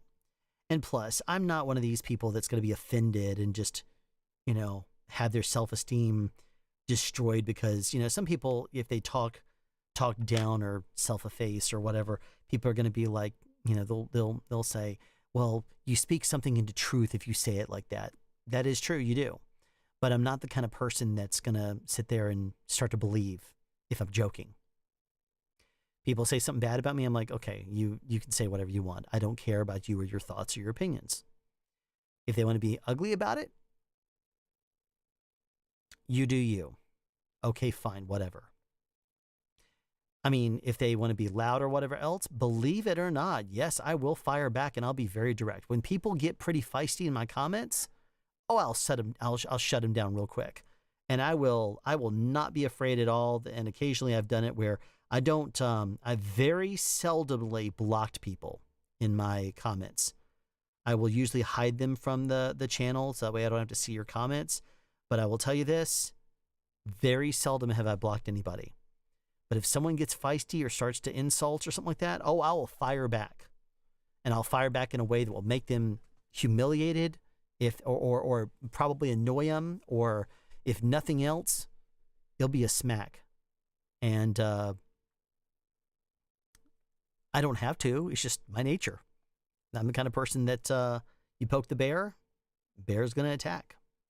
And sometimes usually I will, most of the time, probably 90 to 95% of the time, if I get a comment where somebody is insulting or whatever, I will end up doing some sort of a sarcastic reply.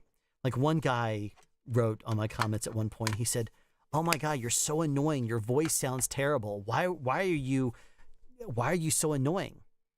And my response to that was, "I'm annoying because I know it annoys you. I'm so glad you watch this video and you're annoyed by it." There's other people that have written, comments, and what I'll usually do is I will screen capture them, and I'll usually haze them a little bit. I'll poke at them, and then I'll screen cap it and post it on my Twitter, just because I don't care. I mean, this channel never makes money. This channel makes very little money. Yes, I know I have a Patreon. Yes, I know I have a channel membership. As you guys know, I don't push those. You can join them if you want. You can. I don't push you to donate. You can donate if you want. This channel makes very little money. YouTube does not make even the same money now as it used to. The channel now, with more videos than ever, almost 500 at this time, makes less than it did when the channel first got monetized, which was right after the Laurel Yanni thing. It was monetized for a couple of months, and then they changed their criteria for what it took for 4,000 hours and 1,000 subs. It used to be just 10,000 views and 1,000 subs. Well, my channel was demonetized for about 3 or 4 months, and then it came back. Right at that point, I think I was getting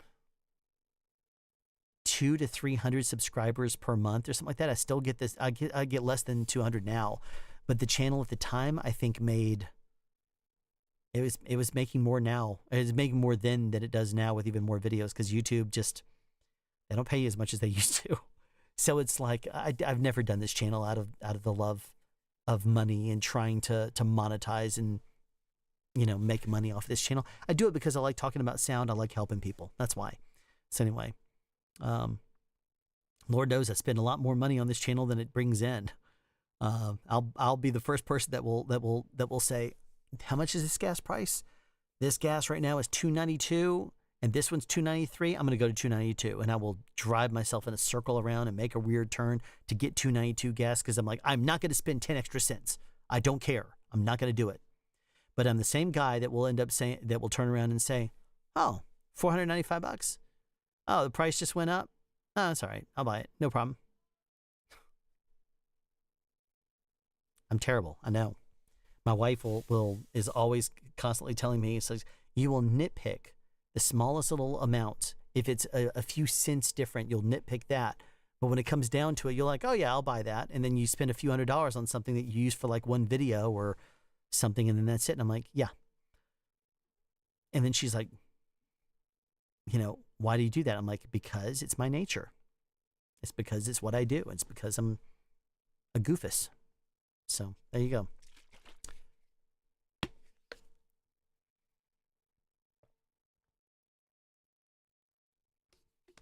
Why did you choose the name Sound Speeds?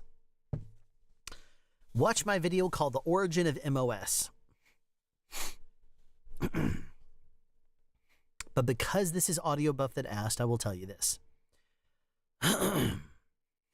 On set, when sound is rolling, usually what will happen is the sound mixer will slate it, and when the boom operator hears the slate, they will yell out speed or sound speeds. The origin of the word sound speeds came back from the old Vitaphone era, and I talk about it in The Origin of MOS in the early days of recording. And I talk about why in that video. So I'm going to leave at least a little bit of breadcrumbs there leading back to it. But the origin goes back to the early days of when sound is going. So basically, when sound is rolling, when I am on set, I yell out sound speeds when I hear the sound mixer slate, and that means that my boom is in the air and I'm ready to go. Then they'll start recording camera, and then they'll say camera speeds or whatever, and then from there it goes. But sound speeds, it basically means we're live, we're going. Sound is rolling and we're ready to go. So that's the reason why I start off the video yelling out sound speeds, because I do it on set every single day.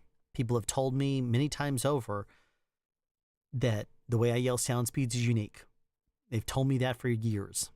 And some people will know me from the way I yell sound speeds on set. They'll say, "You're the guy that says sound speeds." I'm like, "Yeah, I am."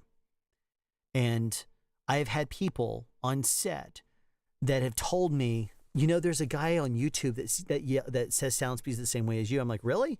What's the channel called? And then they'll say, oh, I don't know. I can probably find it. And then they'll do a couple searches and come back and say, wait a minute, is that you? I'm like, yeah, it is. It's like, there's a reason why I sound like him, because he sounds like me. It's the same. But there are people that, if you watch my video on why I dress like this in the summer, which is where I talk about how I cover over my face and keep the sun off of my skin, on Walking Dead, I would do that. I would cover my face up every single day, but I would yell out sound speeds the same way. And there's people that I'll run into on set years later, even some of the few days I've been on set earlier this year, where people would say, you did Walking Dead, didn't you? I'm like, yeah. And they're like, yeah, I recognize your sound speeds. I know you because you were the boom operator on that show. I'm like, yep, I was. And they're like, you were only there season 8 though, not 9. I'm like, yeah. He's like, I was there season 8 and 9. I'm like, well, I was only there 8, as you know. And I was like, yeah, I love the way you say it. I'm like, oh, thanks. So anyway, that's the way I yell it on set. Sound speeds, or sound speeds, that kind of thing. And that's the way I've done it for years. So why change? Okay. Alejandro, he's worked 15 days as well. I'm sorry, dude. Liberty dude, does your wife have $20 you can borrow? Probably not, because I have only worked 15 days this year. Which boom length was it that you recommended everyone have? Was it 13, 16 foot? My 8-foot K-Tech has started to feel like it doesn't have enough reach more and more often. Usually, I tell people to start with a boom that's usually 16, 18 feet, around that length. And then if you get a second one, get one that's usually 12-ish, 12, 13, maybe 14 at most. But usually if your first boom is about 18 feet, usually 12 is a good length to get as a second boom. If your first boom is 16 feet, then usually get one that's maybe 10 to 12.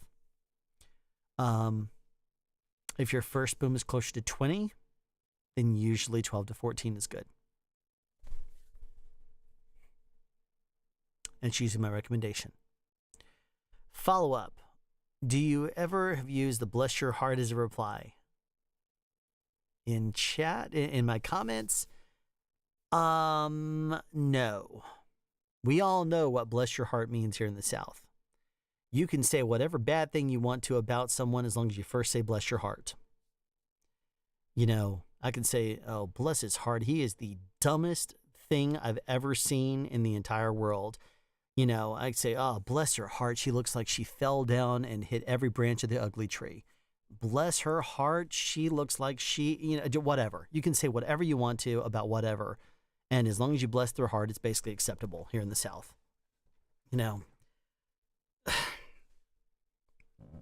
That's it.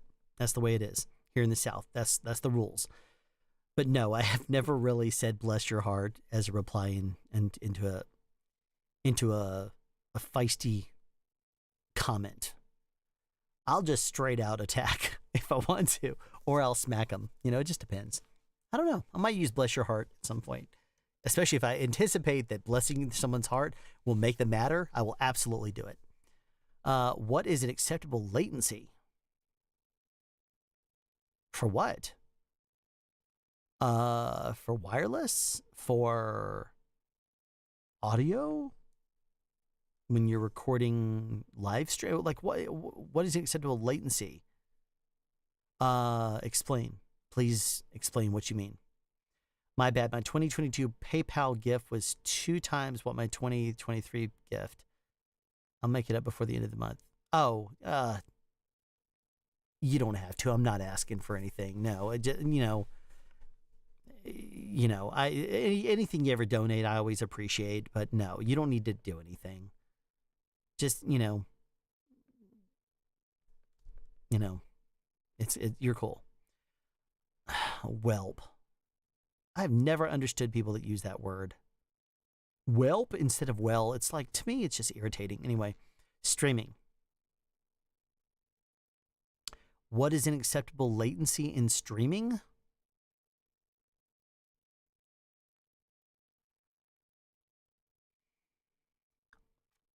What is an acceptable cooking temperature for a burger? What kind of burger? Is it a vegan burger? Is it a beef burger? What is your preference? Here's the thing I'll tell you. What you will do if this comes from me talking about the latency in my OBS, here's what I do. I will open up my video, my Reaper, because you have the video built into that. I will open up OBS. I will hit record. I'll let it get up to speed for about 3 seconds. I will clap my hands like 5 times. And then what I'll do is I'll cut the video. I'll put it into Reaper, and I will look at the spike in the waveform and go from that to where the frame is that matches it. Whatever that happens to be, I will adjust the latency in OBS. And I will usually push, if this is my video and this is my sound, I will usually align them. Then I will record again. I'll go upwards towards it. Then I will record again. I will do the same thing again. Clap again. And then I'll take the video, put it in there, and I will match it up. And usually, even though it says like, oh, it's going to be 70 milliseconds off, I will adjust and I'll add 70 or I'll subtract 70, whatever it happens to be. And then when I put it in there, it will still be like a few off. So then I will adjust it again. What I'm basically doing is matching my video, my webcam in this case, to my audio. My audio has 0 latency basically because it's all hardlined. Camera processing, though, will cause a few milliseconds of latency, and the video and audio may not align perfectly. So what I will usually do is I will add latency in order to make up for that. Now, here's the thing. Which travels quicker, light or sound? Light does. So if someone is approximately 20 feet away, you are hearing them approximately 20 milliseconds in latency. The reason why is sound travels at 343 meters per second at approximately 20 degrees Celsius or 68 degrees roughly. And that's about 1,125 feet per second. So let's go by feet per second. 1,125 feet per second means that a sound wave starts here, and in 1 second, it would go about 1,125 feet. So roughly, sound travels 1 foot per millisecond, roughly, like 1.1, okay? So as a general rule, you can use 1 millisecond per foot. So if someone is 20 feet away from me, there will be approximately 20 milliseconds in delay. If someone is out on a football field, they're approximately 100 feet away, then it will be approximately 100 milliseconds in delay. If someone is farther away than that, it will be accordingly, basically according to their distance away. So what I will do is when you are trying to determine your sound, I would prefer to have, because it's a subconscious thing where you will see someone's mouth move instantly, you can hear them slightly delayed, like a few frames off, a couple of frames off, maybe not a few, but you can hear them 1 or 2 frames off, and it will still not feel weird as it would if you heard them and then saw them. That's unnatural. So what I will always do is I will dial in my latency, and then what I will probably usually do is I'll add maybe 20 or 30 more milliseconds. That way, in case my picture ever starts to delay a little bit, it would more sync up than it would be getting ahead. Because if you're talking about 30 milliseconds delay, you're talking about less than a frame.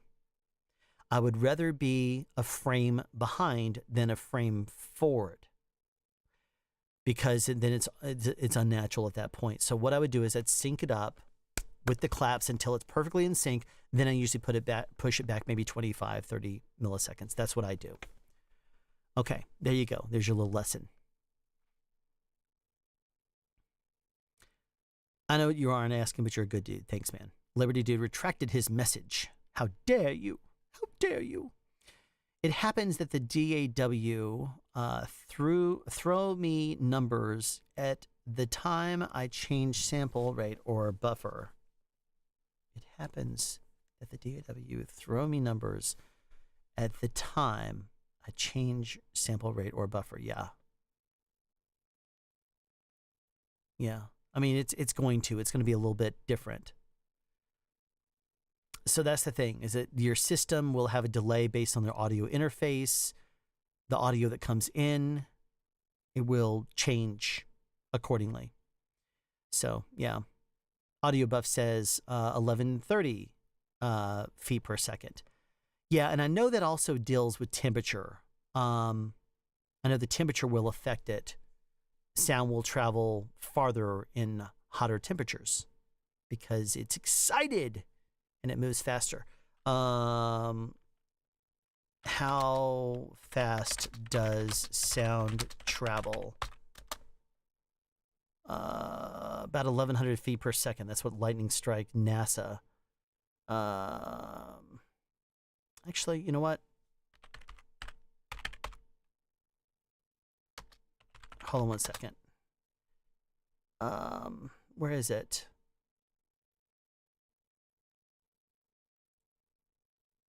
There is. Oh, how could I forget it? Not Senpai Audio. What is it? Segpel Audio? Segpile. Oh, there it is. Audio calculations. Yeah, here we are. Okay. His channel is amazing. Okay.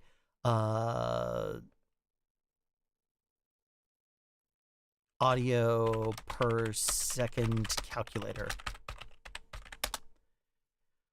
Audio calculation in English. Let's see. Audio file size calculator. How to calculate audio feet per second.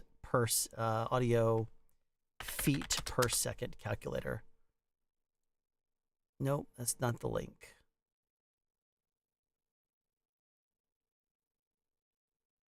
Oh, geez. My brain is seizing up. I don't even know what to look for. I'll just go with what you said. I know it's like, in one of my videos, I think I said it's 1130 feet per second. In one of them, I said it's like 1125. I remember researching it and finding it multiple different times and reporting it. I know it's roughly about the same thing. No one's going to be able to hear five feet difference in milliseconds. Obviously, if you're recording or something like that, if you're doing it and you need it specific, you need a dialed it in, then absolutely. But I know it also depends on temperature as well.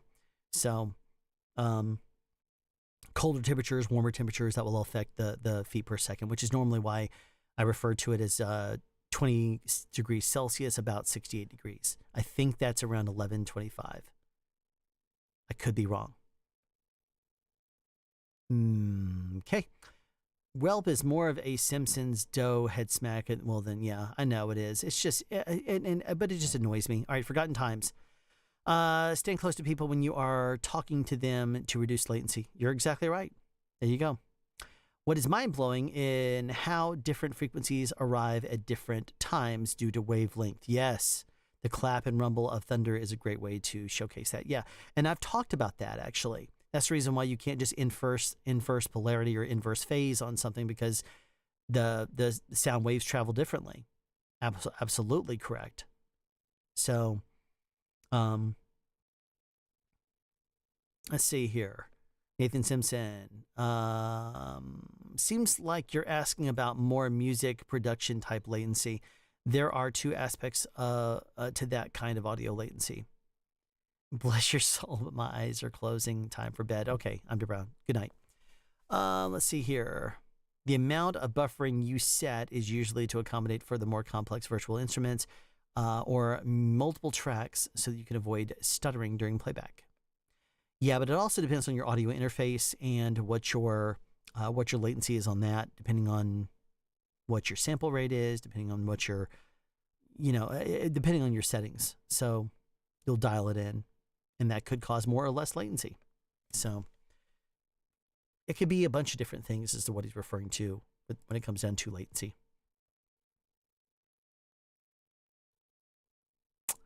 Okay, we are caught up finally. So far behind in our chat, yet we are now caught up. I have been trying to use Ableton in open panel streaming, so I can use use the plugins. Howdy, David. How's it going? I believe that 1130 is 70 degrees and 70 degrees RH. Okay. Relative humidity. Okay, so that's, yeah, I mean, and I know that all of those factors change it. So, like I said, 68 degrees is normally what so it might be reduced. That might be the 68 degrees I'm referring to. It might be the difference in 5 feet. I don't know. I don't recall off the top of my head. I've always used 1125 at 68 degrees because I think I remember looking it up a few years ago and saying that's what I need to burn into memory. So the heat affect the audio. Wow, yes, it does. Pressure does not, because pressure and density cancel each other out. But humidity definitely does, because imagine you have air, okay? Or imagine you're in air. Hard to imagine, right? So approximately 90% of the atmosphere is nitrogen. Then you have oxygen, which is what, 8% or something like that. Then you have other trace elements, including carbon dioxide and everything else. And so sound will travel through those molecules. But if you have more humidity, you have more H2O in the air, right? More humidity. And does sound travel better in water, or does it travel better in air? Sound travels better in water. So if you have more humidity, it will actually make the sound travel better and faster and farther.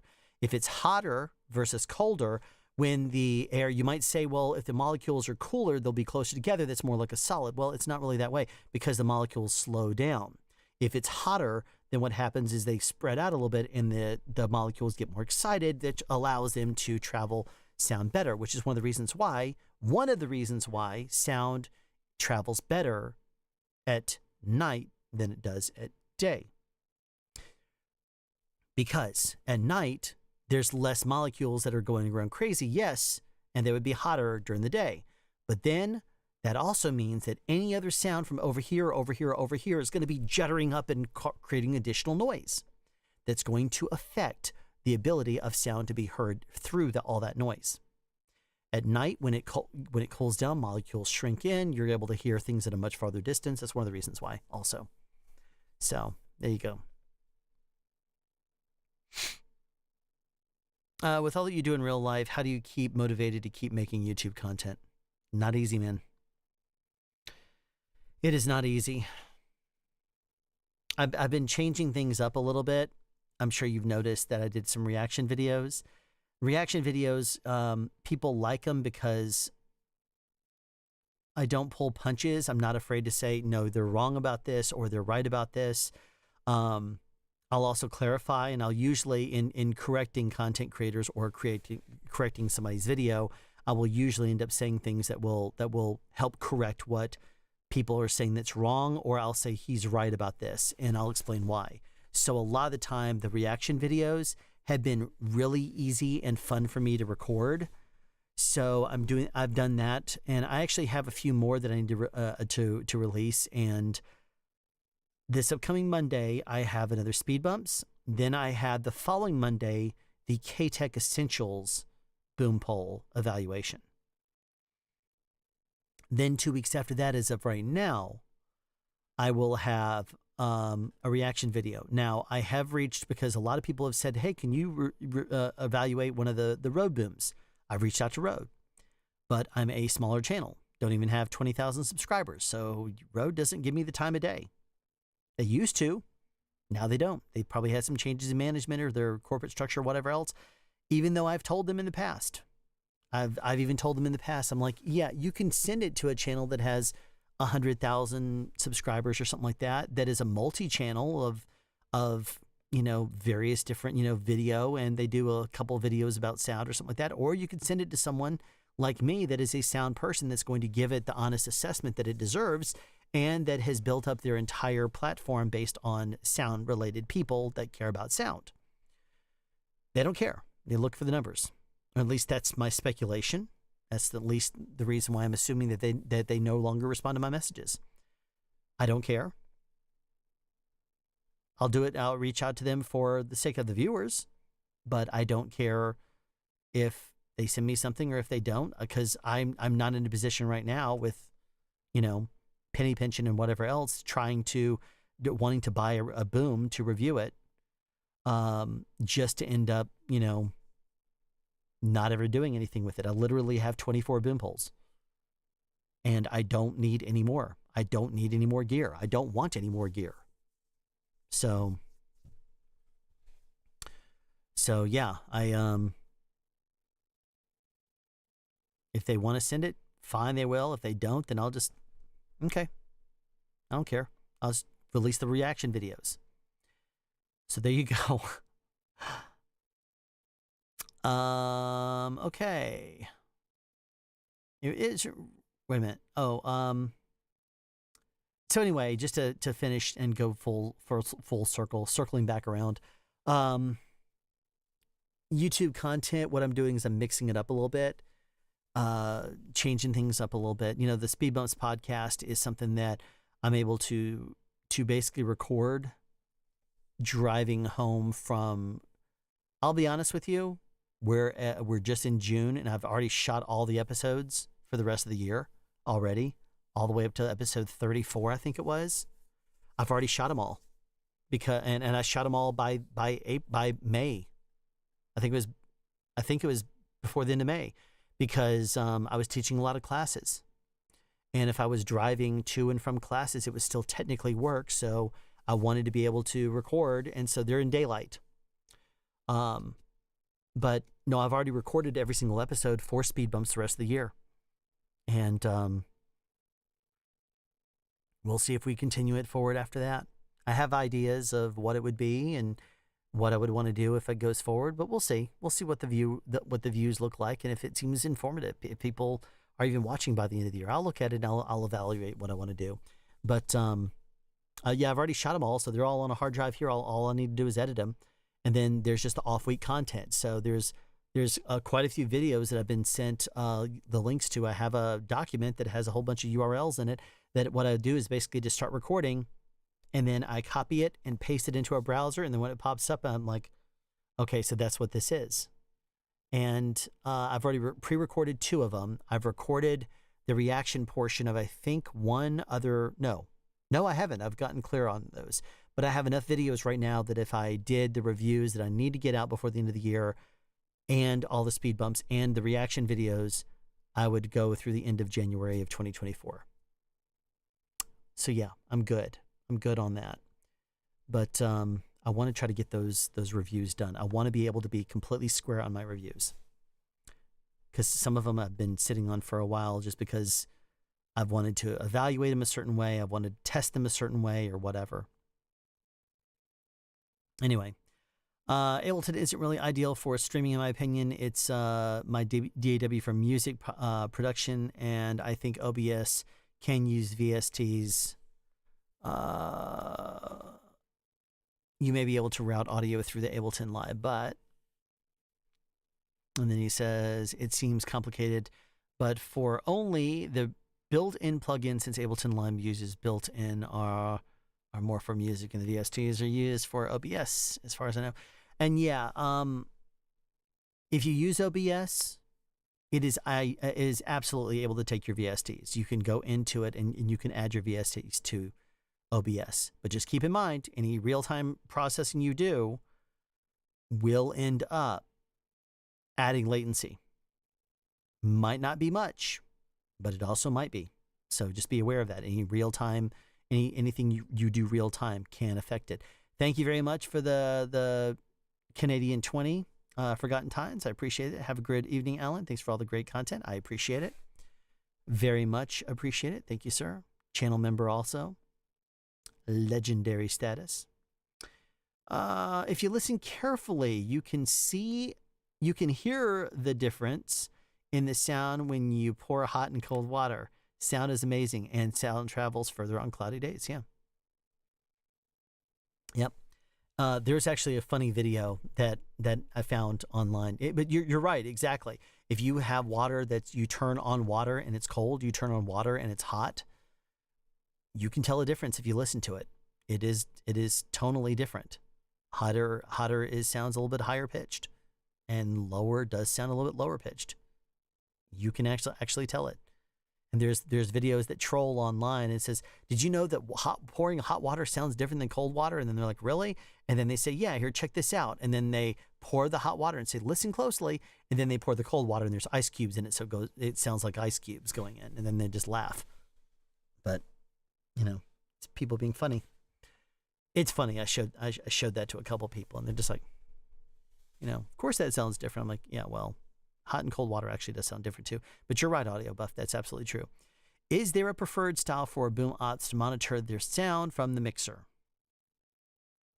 I assume it's another depends, but will anyone be mad at me for giving them context for a boom op feed? Context are low res, so if you give that to a boom operator, it's not going to sound great. You got to keep in mind most of the time it's double transmitted by the time it gets back to a boom operator because a transmitter goes from a microphone, transmits to the sound mixer, then they retransmit it back to you. So it's double transmitted. If you put it through a Comtech, it's going to be very low res. It may be okay for a director, a script supervisor, producers, that kind of thing, DP, first AD, key set PAs, queuing PAs, whatever. But normally, you don't do that. Normally, you would give your sound people a full-fledged IFB. You'd give them something like a Electrosonics duet. You'd give them if you're staying in the Electrosonics world, you'd give them an R1A or a R1B or you give an RF blue. You give different types of things for that. So it's something that's higher res. You want to give your team to, so that way they can make sure they can hear everything. Because if you give me something low res, if you say you hear that noise, I'll be like, I don't hear anything, and they're going, how could you not hear it? Because it sounds so clear. And it's like, well, you're also listening to it straight off the transmitter. I mean, try listening through a Comtech that's double transmitted, then tell me you hear it. I mean, it's like, plus I'm on set where it's noisy and you're in a quiet room listening on high noise headphones.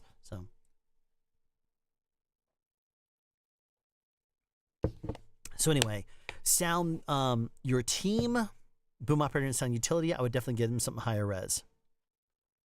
They'll be able to hear better. They'll be able to dial in angles better. Comtechs are sometimes so low res, you can't even tell sometimes in some noisy environments whether you're on access or not. You can look at the microphone and say, yeah, it looks like I'm off, or like I'm on, but then you bring up your microphones and you're like trying to listen to it and suddenly the noise goes down the background. You're like, I could actually tweak this a little bit. I should be a little bit more of an angle and I'll hear it better. Okay. Is there a preferred? Oh, I just answered that. Appreciate all the answers, by the way. Absolutely, Kevin. I installed Black Hole 2 channel and it seems to work good. Good. How can you keep this on, this QA, and not get tired? Well, who says I'm not? I am. I've been doing a lot of things. Playing with the kids and going out and doing things and supporting friends in their endeavors and things like that. So yeah, I am tired. I do get tired. It's only like 11 o'clock. And I'll be honest with you, if I wasn't recording tonight, what would I be doing? I'd be editing an episode of Speed Bumps. Right now I have Monday's video that I just need to shoot the beginning and end of, because I've already shot the actual test of the K-Tech boom and the Essentials boom. So I've already tested that. I've already done before my opinions and stuff like that on there. And that video, I have not Monday's video, but Speed Bumps is next Monday. The week after on Monday is the K-Tech. So I have a whole week to get out the beginning and end, then render the whole thing out. And then after that, I have another Speed Bumps that I need to edit. Then I start reaction video after a Speed Bumps in between. Unless I get, there's 2 companies right now I'm in talks to. One viewer has been very interested in me reviewing the newer boom pole, which is supposedly a lot better than the NW088 that I reviewed. That was complete garbage in my opinion. That's the reason why I called it that in the thumbnail, complete garbage. Watch that video because I'm just laughing at it because it's so bad. And he says, he says, I don't think you were being fair to it. I'm like, it was what it was. I didn't make it look bad or try to make it look good in the video. It was what it was. And maybe it was a dud. Maybe there was something wrong with the cable. Maybe there was something wrong with the boom or whatever, but I didn't detect it. It just felt and seemed like it was garbage. So I called it as I saw it. If Newer wants to send me that newer, if Newer wants to send me the newer boom pole, which by the way, after my complete garbage video of that newer boom pole, guess what happened like within a week? They discontinued that boom and replaced it with something else called the NW7000. NW7000, which by the way is the same exact model number as a microphone. And I think Bandrew was one of the few people that actually reviewed the NW7000 before it was discontinued. So it's the same model number. I don't know why. They do things really weird. Anyway, but if Newer, he sent me an email and said, you know, this is somebody that you might want to send a Newer boom pole to. And I was like, I'll evaluate it, sure, because a viewer is interested. So if they want to send it, cool. If Rode wants to send it to me, cool. If not, I don't care. So there you go. Cringes at the thought of trying to listen to a Comtech for a boom monitor. I would say very bad, very. I would be very sad. Yeah, I mean, you know what? We do what we have to. Sound mixers have given me Comtechs sometime because they need to be on a different frequency range and they have to use the Comtechs or the IFBs for something else. I don't like it. Sometimes it's been a range thing. Like sometimes they've transmitted on a frequency that's higher and they have decided I'm going to sit inside this concrete, box. Like when I did Necessary Roughness, the sound mixer wanted to be out of the sun in the air conditioner, which meant that he was going to be underneath the bleachers at the stadium that we shot at. And when that happened, it was underneath concrete. And he could get my boom signal and he would complain and say, I'm losing the signal. I'm like, well, what do you expect? Come outside. I don't want to be out there in the hot. I'm like, then remote your antennas. I can't, because if I remote them more than 20 feet away, then I'm out of cable. I'm like, then you have a choice. If you want good sound, push your thing outside. If not, deal with it. But don't tell me I need a better signal when there's nothing I can do.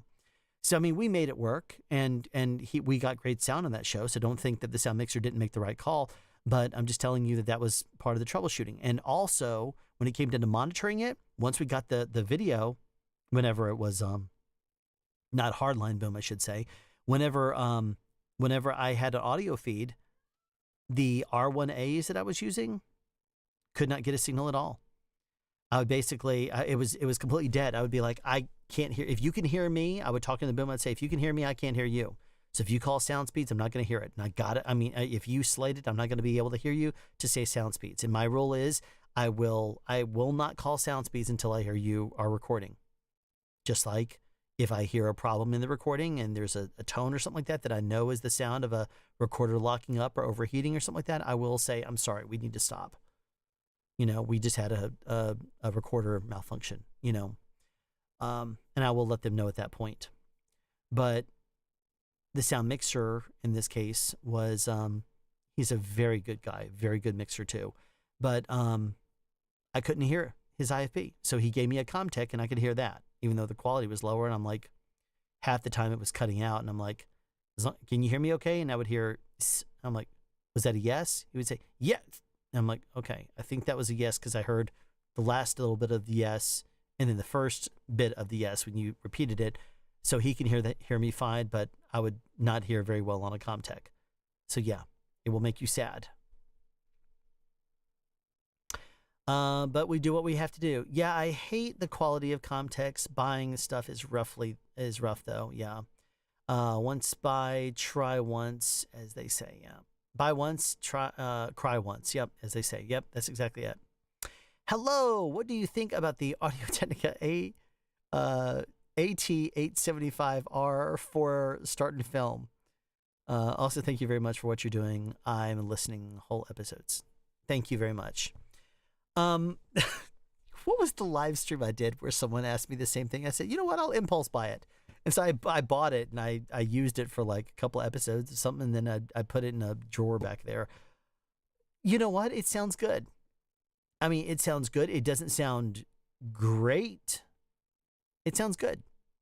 But you know what? If you use it for a movie, Post isn't going to complain and say, what's with this microphone? They're going to say, hey, this sounds good if you push it close and you use it correctly. If you use a microphone the correct way, guess what? Post is going to like it and like the tracks. So it's going to serve you just fine if you get the AT875R. It's going to be fine. So yeah, absolutely. If you have that mic, rock it, man. You're going to do great. Any newer may be better, but that doesn't mean it's good. Haha. Maybe. Go back and rewatch that video, the newer boom pole. My thumbnail says complete garbage. I stand by that. It was...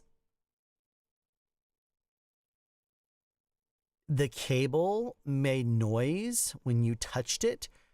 As the cable moved, as the connector was in the microphone, it made noise. As I put my hands on the knuckles, it made noise. When I extended the boom or retracted the boom, it made noise. If I shook it, took it around, it made noise. It wasn't the microphone. It was the boom. And it was not easy to deal with. But you know what? Supposedly the newer booms are better. So it's $100. Hopefully for $100. I mean, for $60, it wasn't that good. But for $100, you know, hopefully it's pretty good. One of the videos I still need to make, and I bought the things for it during the shutdown of 2020. So 3 years ago. I need to just go ahead and do this video. Is... Can you make a Pander's pole using, is it cheaper to get a $60 boom pole that will give you better results? Or is it better to get to make one out of a Pander's pole? And I literally have a Pander's pole right there that I bought that was in the price range. I bought a cable that was in the price range. I bought all the stuff. Just have not put the thing together. Eventually, I probably will. Maybe. We'll see. I don't know. All right, we're up to our we're clear on our chat. We're current on chat.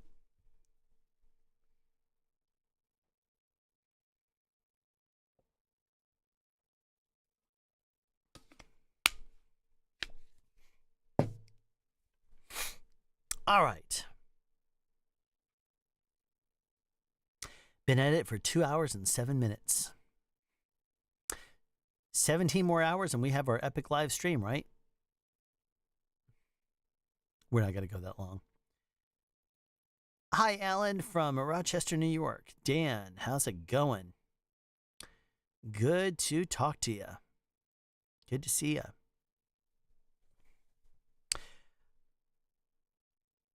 There, I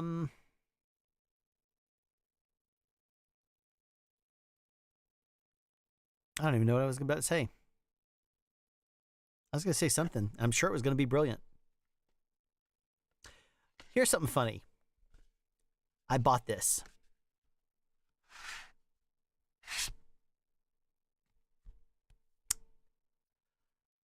And it is the, what do they call it? Spider Checker or something like that. 24. It's one of their, like, it's a $50 card, I think.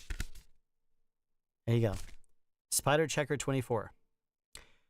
When I use this and I tried to calibrate my videos, guess what happened? You see, I can literally write on it with my finger because it collects dust. I don't do anything with it.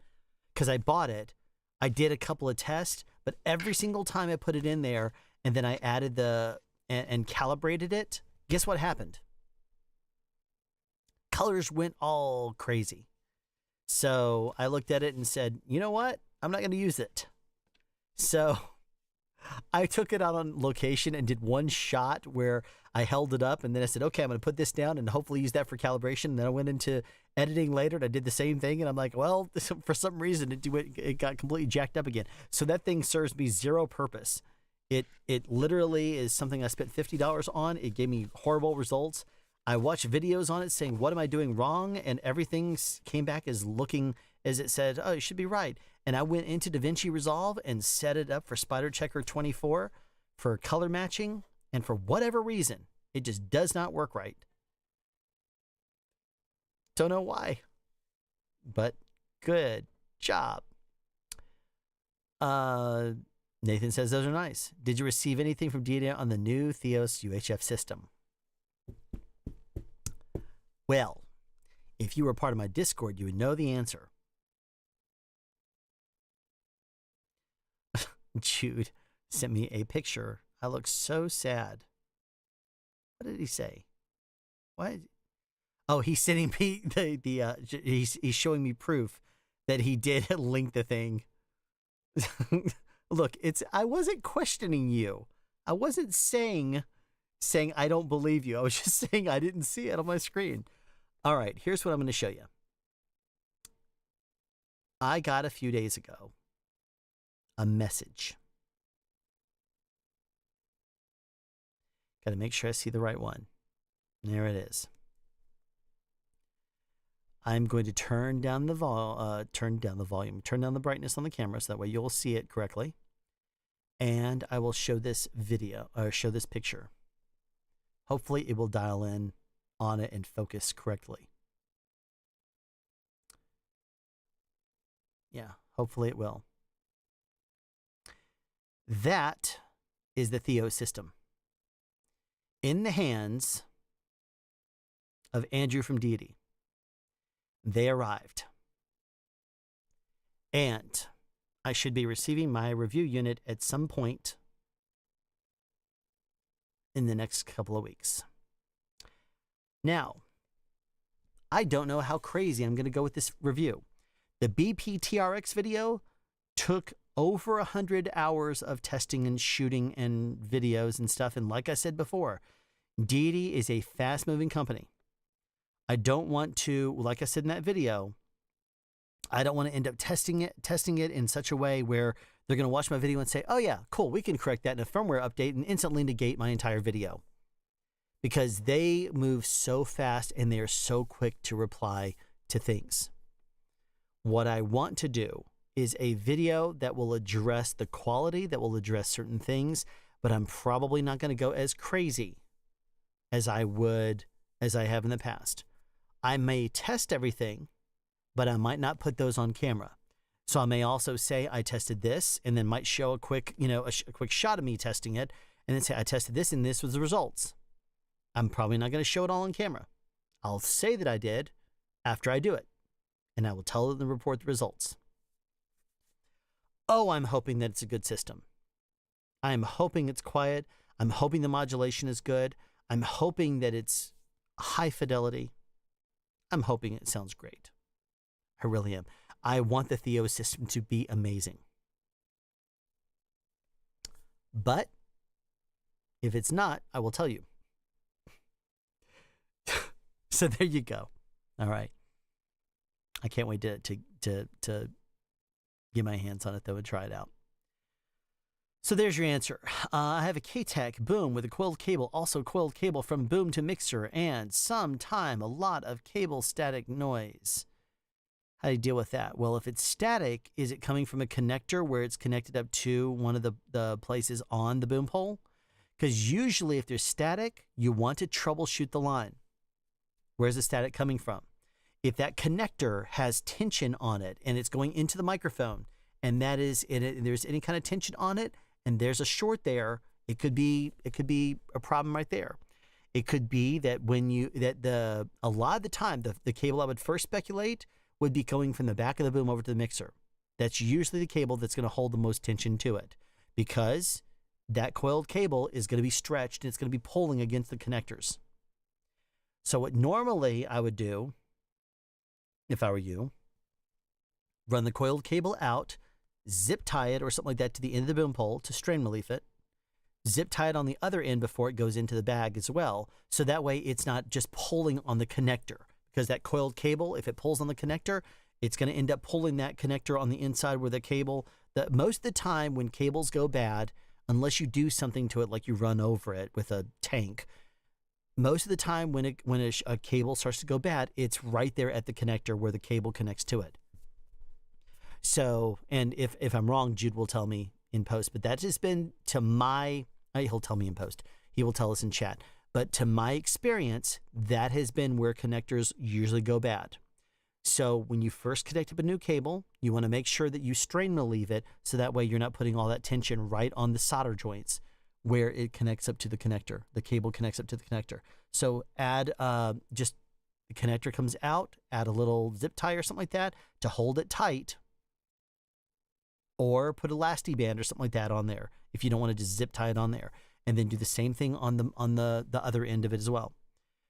Because usually that's the cable that's going to start shorting out because it starts to put tension on the solder points.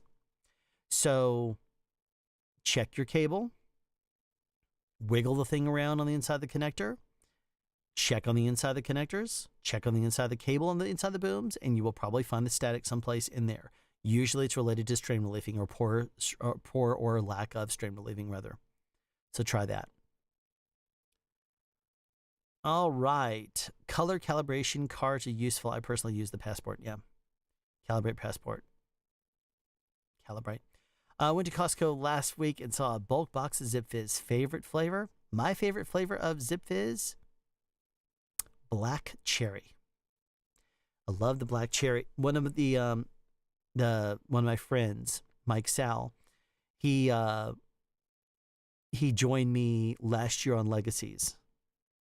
He joined us for the last 2 months, and he bought me a box of black cherry Zip Fizz, and he gave it to me the first week that he was there. And I was like, dude, you don't have to do that. Thank you so much. He's like, well, I want to keep you happy. I'm like, I am happy. I'm always happy, but thank you so much. And I started to run out one day. He said, how are you doing your Zip Fizz? I said, I got like one left. And so he went out to his car, came back in and said, here's another box. I'm like, oh, look at this. It's amazing. And so I was happy as a clam again. And then when we wrapped the show, when he left, he said, here's another box. So I was like, oh, so much Zip Fizz, so much awesomeness. I appreciate it. I'll be honest with you, though. Since I haven't been working for months, I haven't had a whole lot of Zip Fizz this year. I think since I've only worked 15 days, I might have had a total of 10 Zip Fizzes all year. I don't require energy drinks and stuff like that. This is, most of the time, this thing has water in it. The only time I'll really need Zip Fizz is either if I'm in a live stream and someone's like, oh, here you go. Do your Zip Fizz straight. Or I will do it if I'm on set and I need a little bit of a boost. But most of the time, caffeine doesn't really work on me. Or if it does, it's kind of dependent on what I do after that. Usually what will happen is caffeine will give me a little bit of a spike, and then if I don't do anything, I'll crash real quickly. Doesn't matter if it's a soda or if it's Zip Fizz or if whatever. It's dependent on what I do. If I take a Zip Fizz or just, take a little sip from it every now and then, just pour a little bit of powder in my mouth, and I'm doing walk and talks and stuff like that, it will give me a little boost of energy because I'm doing something active. Most of the time, that's the case. I love the flavor. I absolutely love the flavor of Zip Fizz. I love Zip Fizz to death, as you guys know. But that's the reason why, if you watch my social media, if you watch my Twitter, I've not been posting a whole lot about it this year, because I post about stuff that really, that interests me or that I want to talk about. And there's not been a whole lot of things I've been compelled to want to talk about since the WGA strike and because of how slow this year has been. So haven't really talked about a whole lot on social media. I might mention a couple of funny videos or trolls or whatever, but for the most part, I haven't had very many Zip Fizzes this year. I used to be part of what they called their VIP program, and they would send out like a bunch of tubes every single, like almost 100 tubes every single quarter. But they wanted me to start pushing it on social media and stuff like that. And I said, look, that's not what I do. The reason why they brought me into the program originally when they started it was because I was very active on social media and posting about how I loved it all the time. And they said, you know what, we're starting up a new thing called the VIP program. And then we'd like to invite you to it. I said, oh, heck yeah, man, I'd love to be part of that. And so I joined, and then they started, sending me the product. And they basically told me that they said, we just want to send you your product because we like what you're doing on social media and stuff. I said, well, awesome. So you're basically enabling me. And they laughed and said, yeah, I'm enabling you. I was like, cool. So I still have my Zip Fizz bottle opener right here. It is right here on my desk where it always is. I absolutely love it. I use and support my ZipFizz Tumblr thing all the time. Love that. The big thing is that I will say is I still love ZipFizz, absolutely do. But they were like, hey, you should use this code. You should tell people on social media that if you want to buy ZipFizz, use this code and you can get a discount. It may still be active. If you go to zipfizz.com and you buy I think it definitely works on like the multi-pack, the $15 14 multi-pack, all the different flavors of ZipFizz they have for, I think, $15. I think it gives you 5 off if you want to you put in the coupon code SoundSpeeds. I think it still works. At least it did last time somebody I know used it, and they got a discount. But and it may still work. I don't know. But they gave me a code, and I said, "Can you make it ZipFizz instead?" So that way, if I tell someone make it ZipFizz, if you make it SoundSpeeds instead, they said, "Yeah, sure." And then I just didn't push it because I don't do that. I don't say, "Hey guys, you need to buy this. It's the best thing ever." I'll make you aware of something, but I'm not going to sit there and suddenly be a sponsor, have a sponsor just because you send me something that I like. If Rode decided to send me the Rodecaster Pro 2 and then said, "Hey, we'll send you this. All you have to do is just talk about how awesome it is," I'm like, I'm not going to do that just because you tell me to or you want me to. I'll talk about it if I believe it. And if I end up using it, I'll say, yeah, this is awesome. Just like I will mention other products. If I like it, if I feel compelled to say something about it, I will. But because I didn't play their game their way, which is and I understand they have a program and they're trying to make awareness of their product. I don't hold any grudges against them at all. I still absolutely love ZipFizz. They still follow me on social media. It's just I wasn't playing their game the way they wanted to. So that's what it takes to be part of the program. So I'm not part of the program anymore. But you know what? I still absolutely love their product. And I will still absolutely use it when I know that I want it or need it. Because I still think that there's nothing better for me. It's still great. I also love trolling Curtis Judd about it. I sent him a ZipFizz at some point. I'm like, you need to have this sometime. He's like, well, I can't really do caffeine. I was like, you need to. I was like, you totally just need to down it. He's like, oh, no.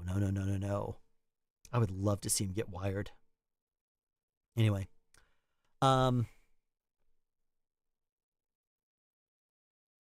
So anyway, Matt drives. Okay, so fingers, Supercross for the Theos. Price point also a factor. Yeah, it's good. It's a good price point. It's a good. I hope that it turns out really good. I would love nothing more than to have a very good UHF system that is an alternative to the Sennheiser or the Sony UWP. I would absolutely love to have another competitor for that. In a lower price range. Also, I used the BPTRX as a backup for a sting operation once, and I'm super excited for the addition of timecode. If they aren't up to snuff, the PR2 should work well. Yep. I was so tempted to do the exact same thing with the BPTRX or some other wireless system. I guess that's in responding to his retracted message.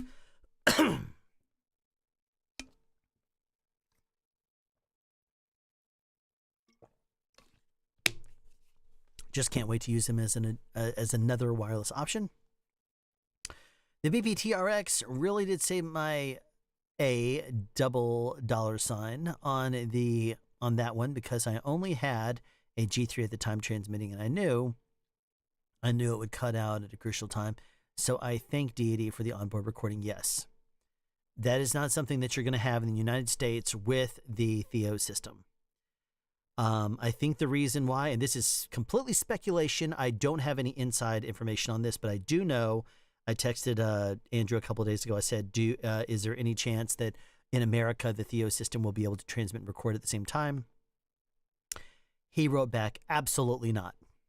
So I guess that means that they were not able to make a deal with Zaxcom. If I were to guess, and this is 100% speculation, it is because the Theo system is operating the same frequency range as the Zaxcom system. And because of that, they are competitors.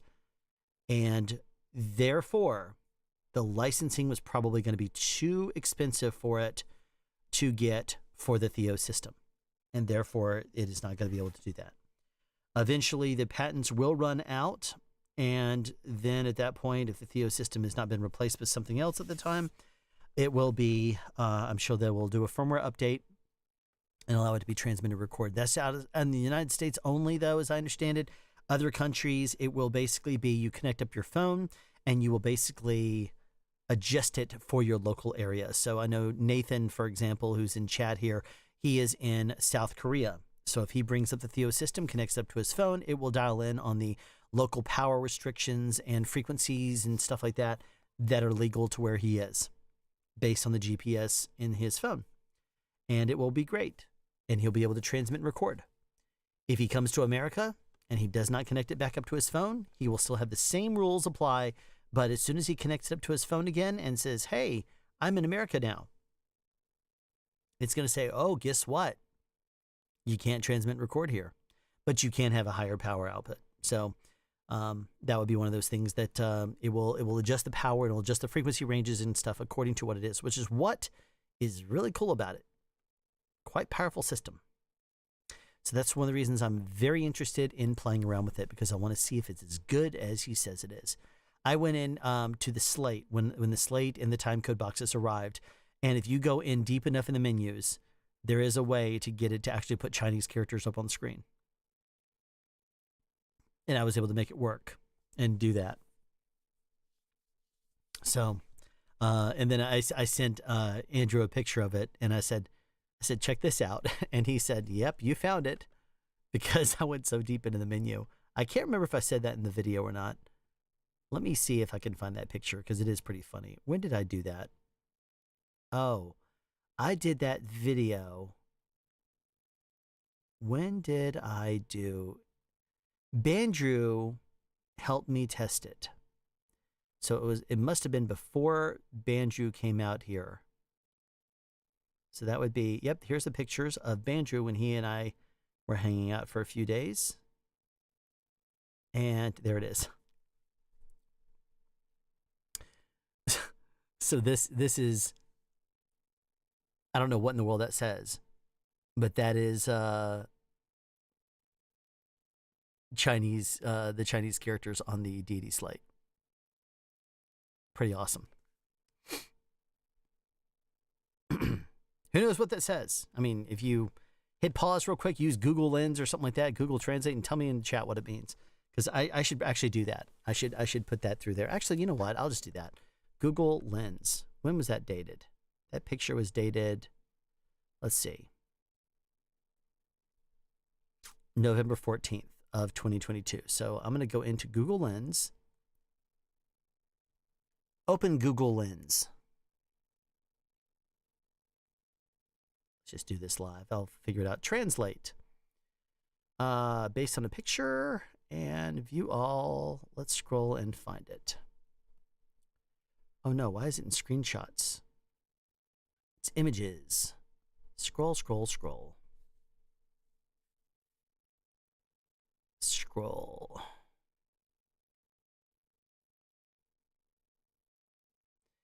Man, I downloaded a lot of memes, a lot of pictures, a lot of just random stuff. I'll take a picture of something that's funny. I'll take a picture of something that's sound related, and I say, oh, I'll use that for something. This must be around Christmas time because someone made a wreath out of XLR shorties. And so I took a picture of that. I downloaded that. I don't take screenshots. I just download them. Where in the world? I download so many memes. This is horrible. Okay, that was December. So I need to go back a little bit more. Eventually, I'll get back there. I know this is probably not the most entertaining content, but I'm very interested to see what those characters say. And I will. Wait a minute. Am I the wrong year?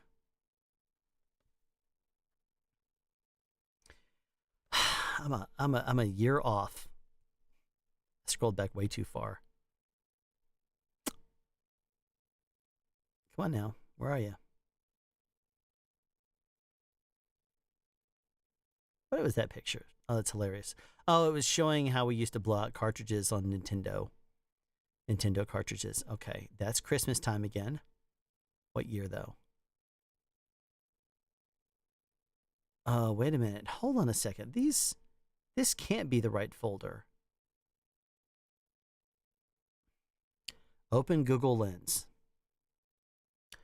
I close this up. Isn't this great content to be doing live? 17 people watching this. I'm sorry, guys. Okay. Screenshots, images.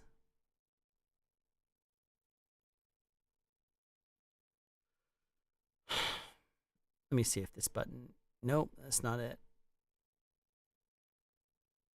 Man, oh, this just what are they, in alphabetical order or something like that? They're just random. No wonder it's all over the place. I don't think it's going to be able to work. I'm not going to be able to make this thing work. Unless I scroll all the way to the very bottom and it ends up putting all my pictures in order down there. Let me do that. So many pictures. So many pictures.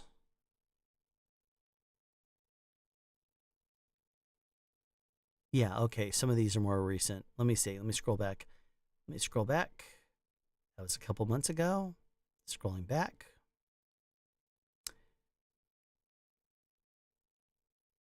That was a live stream I almost did, but then decided not to. Okay, yeah. Oh, that was when someone shattered my sunroof window a couple months ago. I was driving down the road and someone threw something like a twig or something like that. I was driving past a park and hit my sunroof and shattered it. This is New Year's. We're getting there. We're getting there. Sorry. We had a little bit of sun and I ended up putting, or a little bit of snow rather, and I ended up making a little snowman on my car. How long have I been doing this now? Jeez. I'm sorry. I'm just so focused on trying to figure out what this thing translates to. Here's a question for me. Why did I take a burst of what must have been 70 pictures just to keep all of that burst in my phone when they all look the exact same?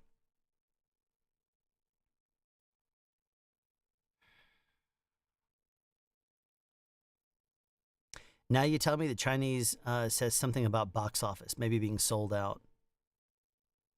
Well, now I want to know because I'm so close now. Yep, there's me and Bandrew. I just have to go back another 10 days.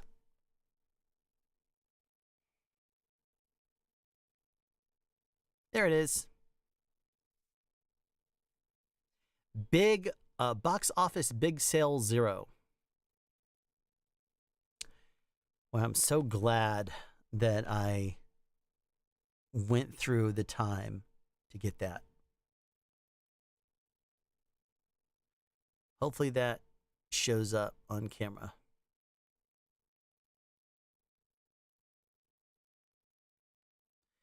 Was that focused? I don't know. Can't really tell. It was at the very, very end. Okay, I'm just running a delay on the screen. That's why. Okay, well, great. Awesome. Awesome. I'm glad I spent the time and your time doing that.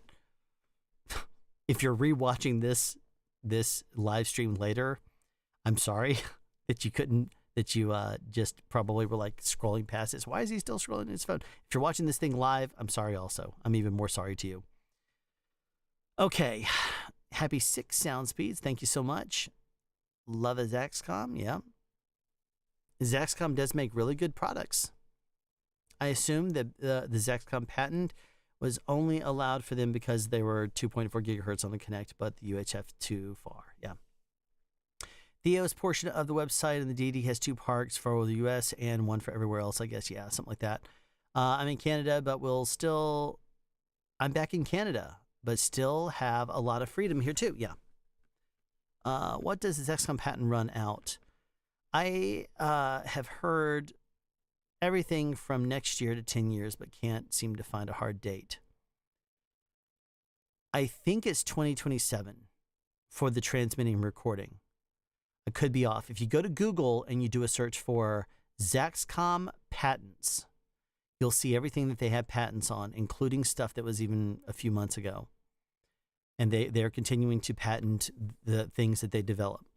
So transmitting and recording is one of the things that they have a patent on, and I think that expires in 2027. I may be mistaken.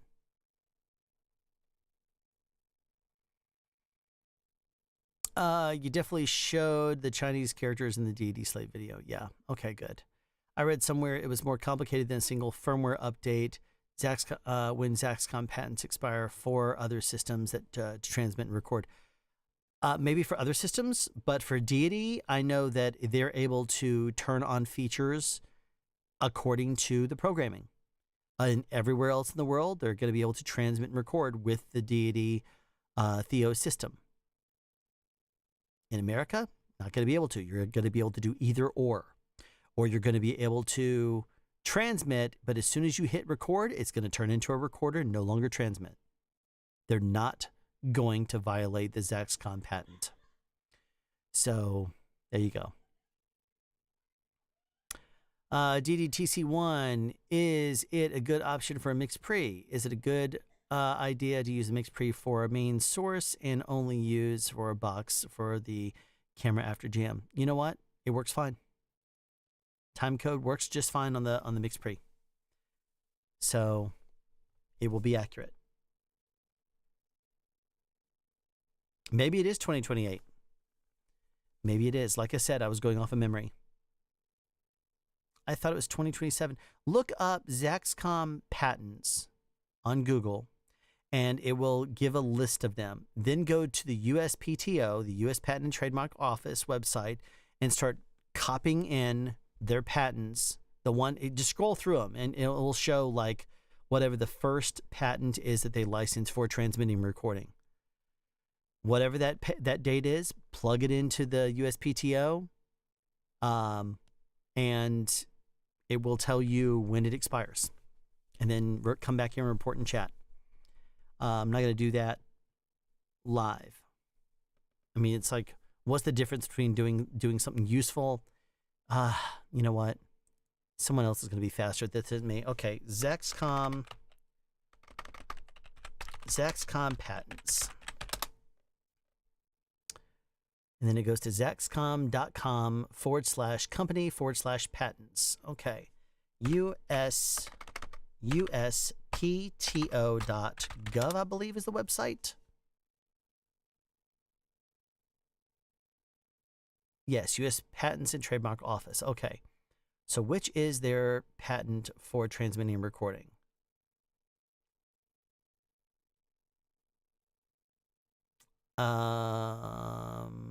Attorney docket. Let me try this one. Patents. Look up. Where is the lookup?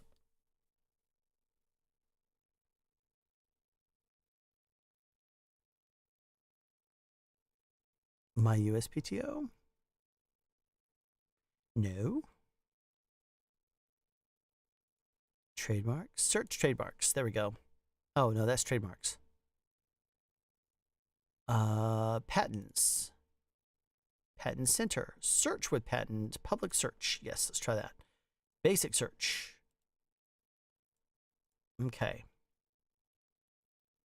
Audio receiver with side-mounted LED display. No, that's something different. Okay, at least I'm in the right place. All right, let's look at the next one. Entertaining content here on SoundSpeeds. Okay, here we go. System methods for remotely controlling local audio interface. Okay, that's part of ZaxNet. Where are you? I think transmitting and recording was one of the first ones. I'll get it. I'll find it. Hold on one second. Virtual wireless multi-track recording system.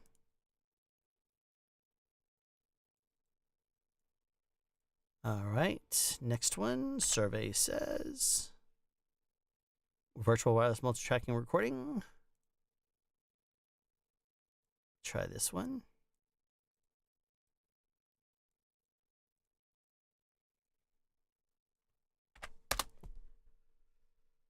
Virtual multi-track recording system. Again.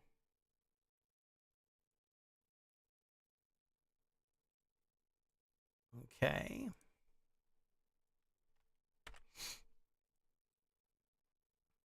Systems and methods for remotely controlling local audio devices with a virtual wireless multi-track recording system. That's it. I believe that's it. 1 second.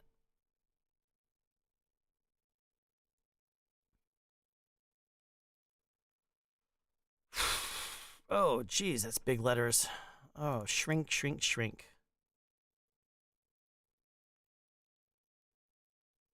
For wireless recording, multi-track audio files.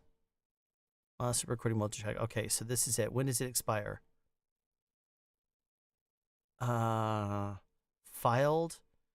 June 21st, 2012. I thought it was earlier than that.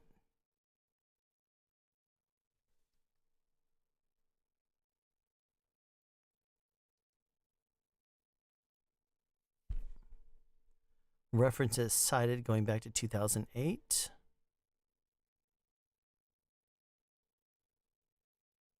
I will tell you this. A lot of this stuff that's in this document here is over my head. Glenn is no question about it. The man is brilliant.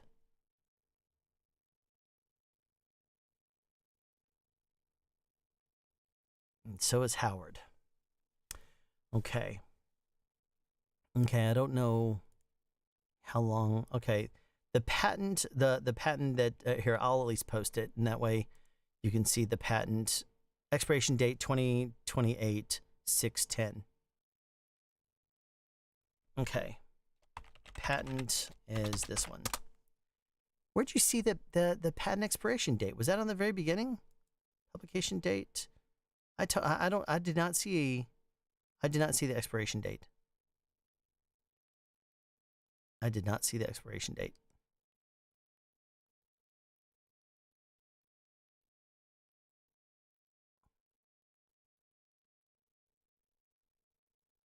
Continued part of application April 14th, 2006. So maybe it's just a tweak to it. I don't know. Oh, wait a minute. No, that's not it. All right. Well, whatever. It's probably in a different site, but anyway, that's the right patent. So you should have your answer there. There you go.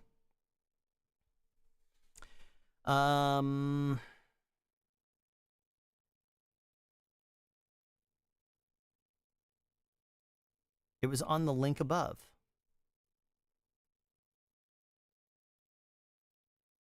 I just missed it. It was on the link above. I missed it again. Gonna head out, but thanks again, Alan, and congrats for 6 years. Bought the courses to support you and very much enjoyed it. Awesome. Well, thank you. Cool. The course, yeah, I will mention it again since Kevin mentioned the course. I'll mention it again. I mentioned it earlier. The lavalier course. If you are interested in learning some of the tricks of the trade that pros use when wiring talent, I have a video about that. I have a course available right now. It's over 3 hours. Talk a little bit about the history and the origins of lavalier microphones and that the origins there. Show some of the original patents and stuff like that on some of that. Then I break in and start talking about the set etiquette and things you need to be aware of on set, things that you need to be, the catches, things that could be career ending. And then I start I do over 2 hours of nonstop, just hands-on showing different tricks on how to do different things. I show tricks that you can do with just regular moleskin, ways of attaching lavs that don't involve adhesives or securing methods of any kind. Just all kinds of different things. So if you're interested in that course, it is $100. And you can send me an email at alan@soundspeeds.us, and I will hook you up with it. That's what he's talking about. I also have 2 other courses I'll mention as well. Those are both $50 each. One of them is the general overview of the sound utility position. It's a Sound Utility 101. In that course, I go over what you need to know as a sound utility. Talk about the basics of being a sound utility, what a sound utility's daily tasks are, the beginning of the day, throughout the day, end of the day procedure. I also answer questions from people because I did this as a live event. And then I go in and show a whole bunch of pictures of different things that relate to sound utilities. I show pictures from a set and stuff like that. So that course is available also. You can email me at alan@soundspeech.us if you're interested in that one. And then the other course is the 5 positions of the sound department, which I did also. Both of those courses are 5 hours plus. And the 5 positions of the sound department is a dive deep on what each role of the sound department is responsible for, what their tasks are, what basically is important about each one of them and what each one does. So that's also $50. So if you're interested in that, by all means, jump on them, send me an email at alan@soundspeech.us, and I will hook you up with those as well. Okay. Think so, yeah. Evening, Alan. Hello, John. John. How's it going? I'm going to butcher your name, and you're going to say, all I said was hi. You've already insulted me. Sorry. There you go. We've been going 2 hours and 45 minutes and 33, 34, 35 seconds.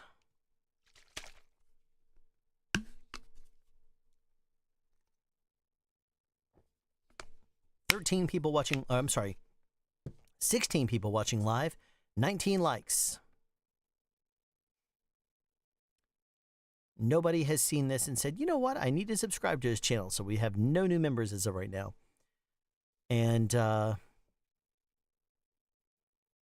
you go.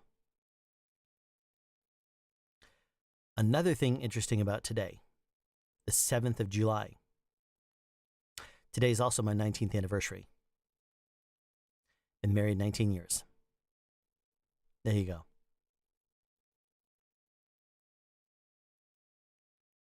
So, okay. Any other questions? If not, we'll call it.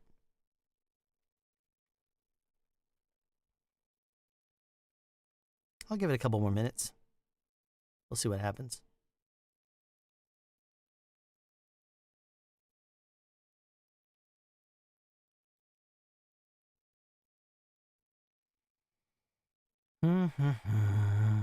It's not like I've been really overly entertaining or exciting or anything like that. We looked up Zaxcom patents, which is business. We looked up the Chinese characters on the deity slate. Did that. Good times.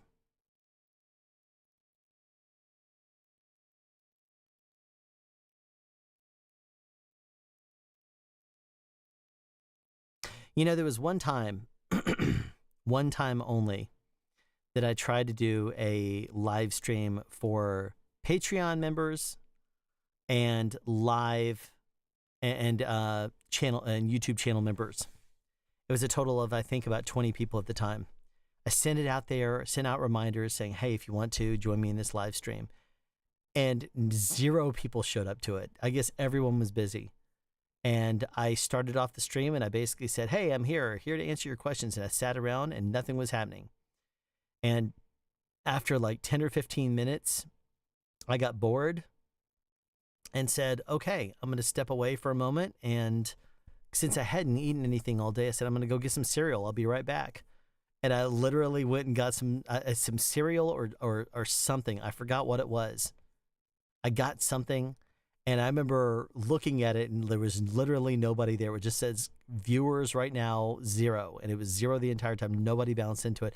So I just sat there on the video and said, as soon as I put this thing out to my mouth and start eating cereal or whatever, crunching into the microphone, someone's going to pop in and say, this is what I came here for. But sure as the world. 30 plus minutes and nobody popped into it. So I basically ended the stream and privatized it. No one ever saw it. But I quite literally did what I hate.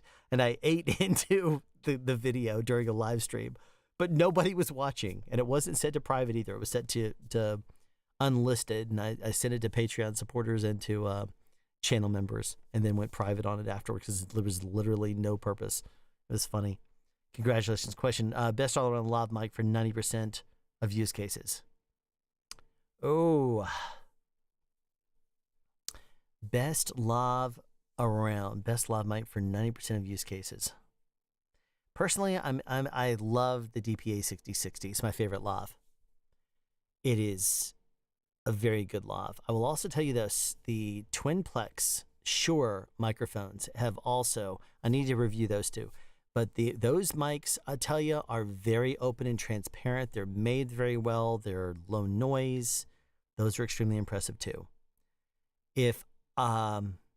And I've used Cost 11s, I've used Countryman B6s, I've used DPA 4060s, 6060s, a whole bunch of different things. I will tell you, if I were to want to buy a bunch of lavs, I would probably buy 6060s in the Twinplexes. TL47 or TL48, whichever one's the one that has a little curvy dome to it. DPA 6060 and 6061, they're pretty expensive, but pretty versatile. Yep, they are. They're very small. After some more digging, the Chinese seems to say a box office success. Ah, gotcha. Thanks. Eating on a live stream is a Korean trend. Mukbang, yeah. Shortening of the Korean for eating broadcast, yeah. I tell you, like I said earlier in the stream, looking to make some money and stuff like that earlier this year, I was doing Uber Eats and DoorDash. And I went into this Korean restaurant to pick up an order. And I tell you, they were still making the food when I got there, and they had like multiple TV screens on. And it was the most god-awful sound because it was exactly that thing you're talking about, the ASMR mukbangs. And it was just all this noise. And it was just irritating the crap out of me. It was blasting over their speakers. And all it was a bunch of slurping. And, I was like, you people are so sick. Why would you do this in this restaurant? And it was so irritating to me. I was like, if I did not have to be here, I would have raged left. And I tell you, I was saying, I hate they are not tipping me enough to be here and to have to deal with that. I took a picture. I'll see if I can find it real quick. It was so irritating. I remember I sent it to Banjo and I said, why do these people hate me?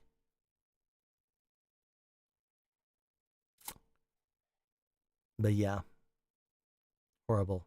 I was after all this.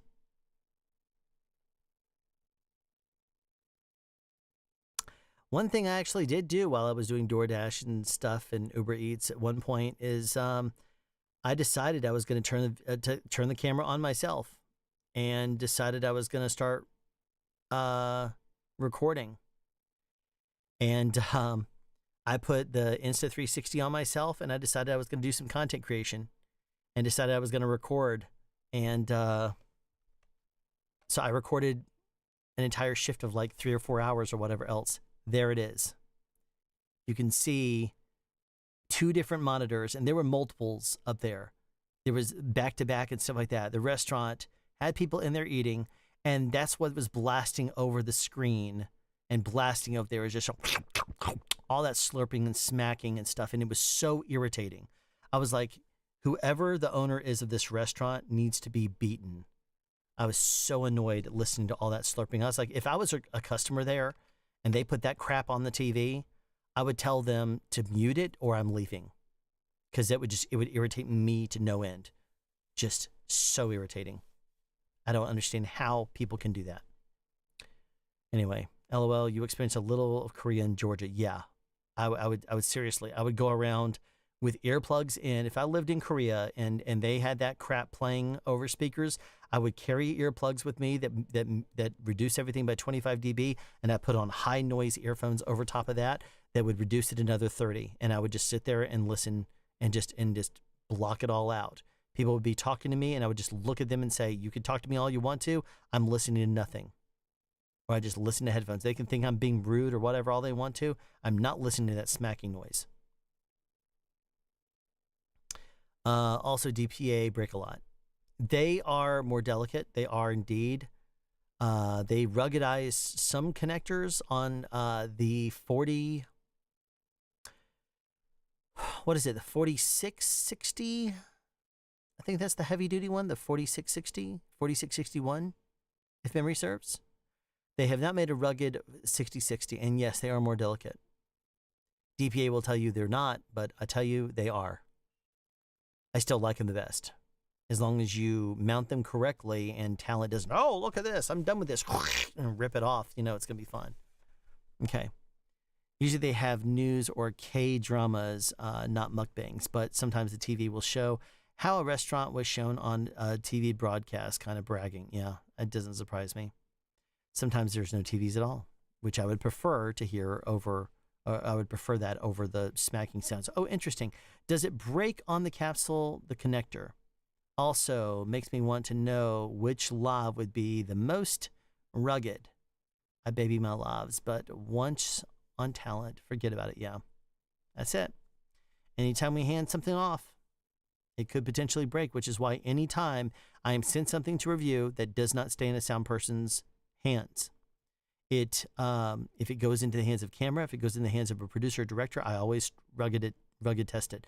That's why the slates and the sync boxes that I did from the Deity, I hated the fact that I was going to be dropping them and stuff like that, but I literally went onto a granite surface and dropped it multiple times. Andrew dropped it a few times. Tossed the things around. Still working. As a matter of fact, one of my friends is actually borrowing. He's been borrowing these the time code system and stuff like that for the past 3 months. I keep forgetting about it. Sometimes I'll look around. I'll say, "Where is that time code stuff?" Because I was gonna use it at a class I did, and then I was like, "Oh crap! I forgot I loaned it to Ryan." And then I texted Ryan. I said, "Hey, are you using it tomorrow?" He's like, "No." I'm like, "Cool. Would you mind bringing it by? Because I'm doing a class." He said, "Yeah, sure." And then I called him when I was done, and he came and picked it up again. He's still been using it. Again, I don't need more gear, and it's just going to sit there on a shelf. And if someone can use it, by all means, do it. Right. Your 3 pro advice for starting in sound. Worth in Nova days? Your 3 pro advice for the starting in sound. Worth it in Nova days. I realize sound the last what producer thinking about before the project started, not feeling like it is very important for the crew.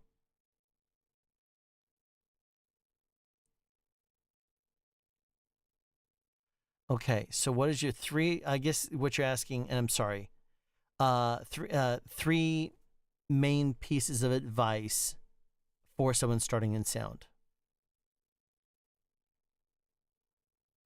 Worth it in Nova days. Are you meaning the Zaxcom Nova? If you're talking about the Zaxcom Nova, it is a solid system.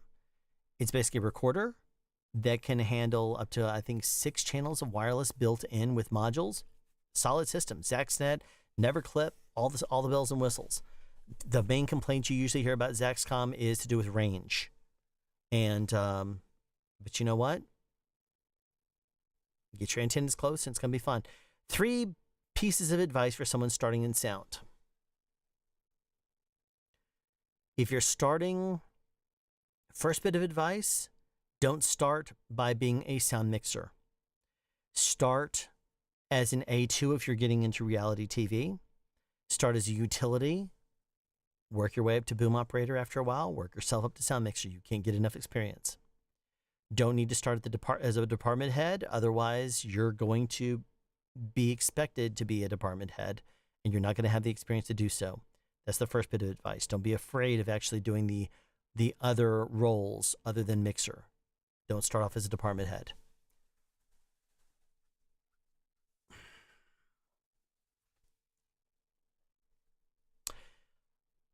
Okay, another piece of advice. Don't buy gear unless you know you can rent it. A lot of the times I know people will say, I'm going to go and spend a whole bunch of money on gear and then I'm going to get the jobs. What happens if you don't get the jobs?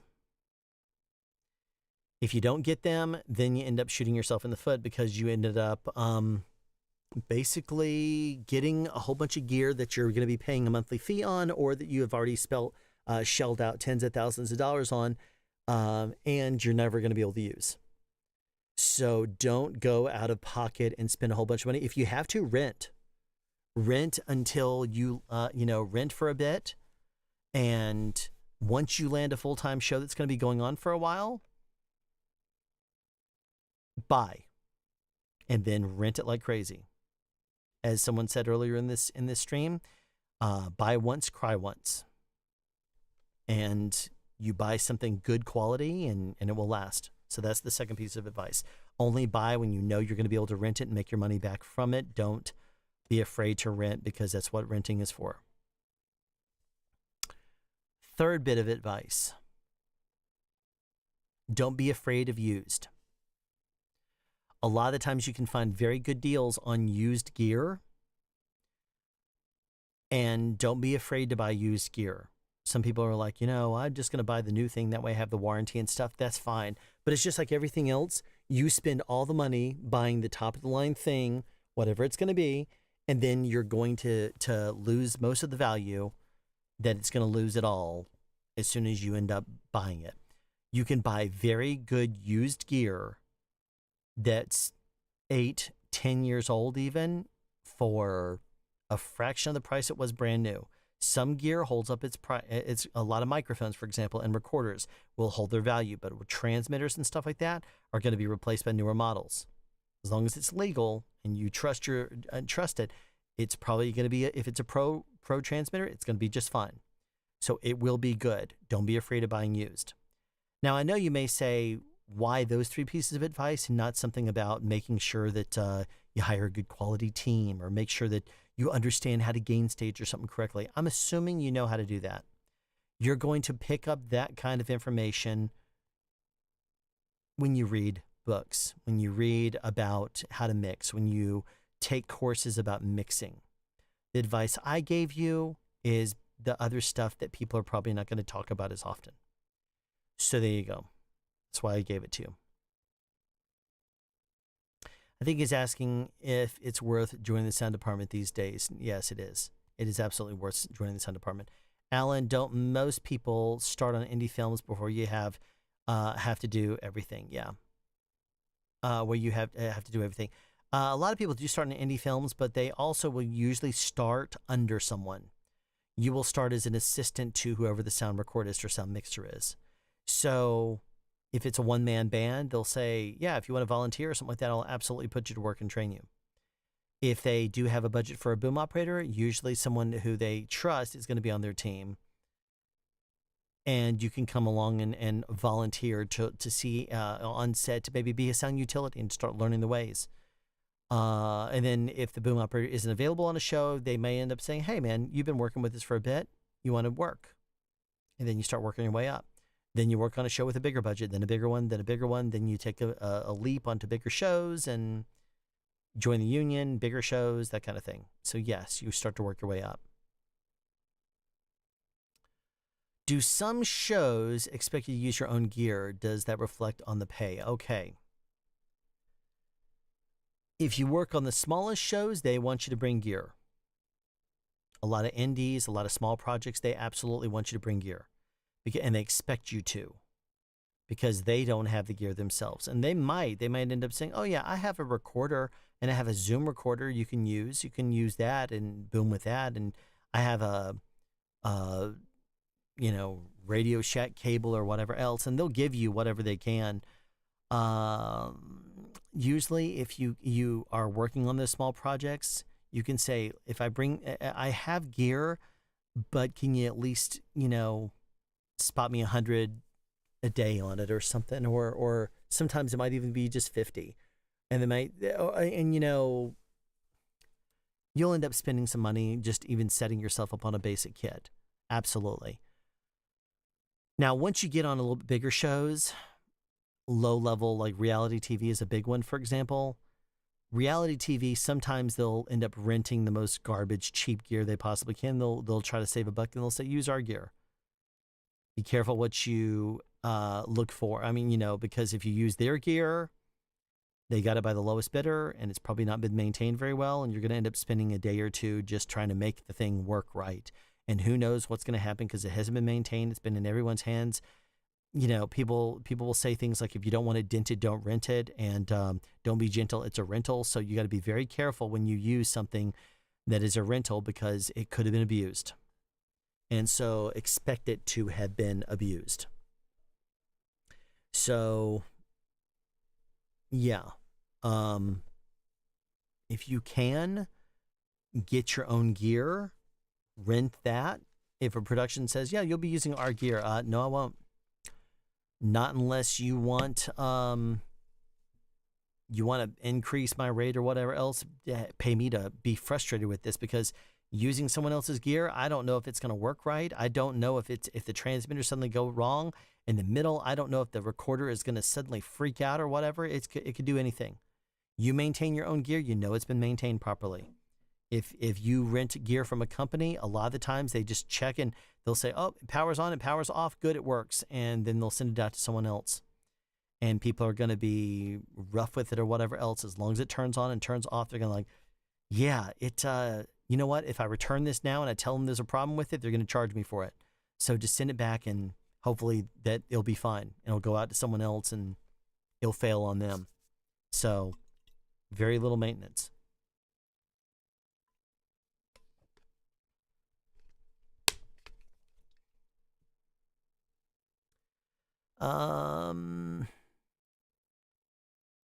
Do some shows expect you to use your own gear? Does that reflect on your pay? To finish this up, if you use your own gear, talk them into renting at least some aspect of it. Say, if you want me to use my own gear, spot me an extra $100 a day. I mean, if you're talking about like a Zoom, if you bought a used Zoom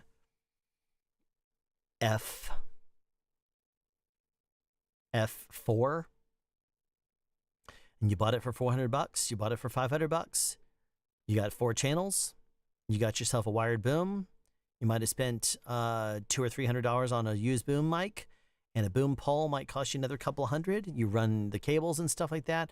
You might be talking about just in the recorder and the basic stuff. If you buy a slate, even if it's a used old slate or something like that, or you get the deity system, by the time you're set up with your investment, you can probably get yourself what you need, the cheapest possible versions of stuff used. You could probably set yourself up with everything you need, including even a few IFBs or something like that. Maybe not good quality IFBs, like off-brand things that would at least work, probably for $2,000. It would not be stuff you want to brag about. It'd be stuff that you'd want to replace. But if you spend $2,000 on that, try to get $100 rental out of it a day. Normally, people will try to rent stuff for about like 1/8 of the cost of it. So if someone says, oh, can I get a wireless transmitter or or something like that? Say, sure, I'll rent you the wireless transmitter for $125 a day. So maybe, it might be 1/12 of the cost. But usually some things like a Comtech, they'll say, oh, you want a Comtech? It's $35 a day. And that's like 1/8 of what it might cost you new, maybe. Or they might higher ticket items and stuff will not rent for 1/8 of the cost. It might rent for 1/12 or 1/15 or 20th. It will take an entire show to pay back some stuff. So, but at least try to see if you can, if you're using your gear, you tell them, if I use my gear, I want to be able to get a little bit of a rental on it. And if any of it breaks, you're going to cover it. Make sure you have that in writing. Because you don't want to end up going out there spending $2,000 on something, and then all of a sudden somebody says, okay, I'm going to put the cheapest, Sunbeam brand batteries in this slate, and then they leave it there over a weekend, and the batteries are old and slightly corroded, and then it corrodes your slate and then screws it up, and it has to go back for a $300 repair, and then they say, yeah, sorry, dude. I mean, I put good batteries in there, but your slate just messed up. No. You put crap, cheap batteries in there that are prone to leaking, and you destroyed my slate. So, and this is a story that I know happened to somebody. That's why I use that as an example. Okay. I got a very good MD 441 for half the price. Good. All my important gear was bought used. Yep. What do you think of the future of film industry? I know 32-bit floating point is being rolled out more and more, but 32-bit floating isn't particularly new. No, it's not. 64-bit floating point's even been out there for a long time too. It's mostly used in post. There's no issue with why they can't record in 32-bit floating point. It's just not been done. I mean, maybe there's a show every now and then that says, oh, record this in 32-bit. It's not necessary to, but it could transition at some point. I mean, film industry audio, though, is what it is. I mean, we've fallen into the multi-track thing because because of wides and tights and multiple cameras covering things simultaneously, and you have to do it. We've fallen into wireless on everything because cables are just so difficult to use in the modern workflow. I mean, you're going to hear a buzz in the line. You're going to end up being far away from something, and and you can cable someplace, but then you have to get a rat hole built onto a set and drill a hole and then cable through a wall, and it's so much easier just to transmit, and you're going to be a lot more versatile in how you're able to move and stuff. And transmitted digital audio is arguably just, I mean, you're never going to be able to hear the difference between that and cable. Most mixers can't. Most recordists can't, unless they know, that something is cabled, or they just look at the gain and start messing with it. But if you just listen to audio quality, you're not going to be able to tell a difference half the time, if not more. Like I said, the industry could change the 32-bit floating point. They could do that tomorrow, as long as they have a workflow in place for it. Future of film audio, I cannot imagine AI really doing anything for us on the front end, on the production end, because we have to use good quality microphones and place them correctly in order to get good audio. So if we have actors on set and actors aren't being deep faked and replaced and added in post, digitally created, in which case they could end up recreating their audio via AI, then absolutely. It shouldn't be that big of a deal for us to just record and still have production audio people on set. You'll still need that. And if they say, well, AI is getting to the point now where we could just have a microphone on top of camera. Okay, you work on most union shows, and they say if a department that's responsible for something is their craft is on set doing it, then you need to have a technician that's responsible for it. So you may say, okay, you need to have a sound mixer then. Sound mixer can put a microphone on top of the camera. Sound mixer can record lav mics or something like that. But then a mixer will probably say, yes, but it's better if it's used on the boom. And if you have the boom, then you need a boom operator. If you have microphones out, you need a utility. So it's just, all of a sudden you start going down a rabbit hole, and suddenly you need a sound department again. So if you're doing acquisition of sound on set, you need to have a 3-man team, if not more. Okay. Have a good night, everyone. Good night, Alan, and thanks so much for the I learned from you over the years. Absolutely, Alejandro. With video, increasing resolution or changing color science is at least concrete steps for improvement. But I feel audio is already in a mature state. It very much is. 24-bit, 48K. That's all you really need for recording human dialogue range. Absolutely.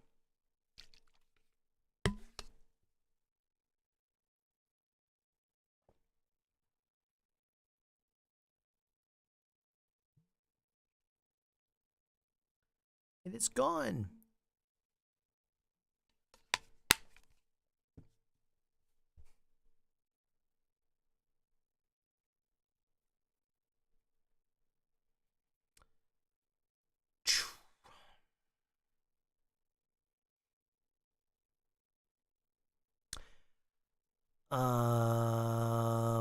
Questions are slowing down. People are leaving, and I will probably call the stream in the next few minutes. Last minute questions, if at all.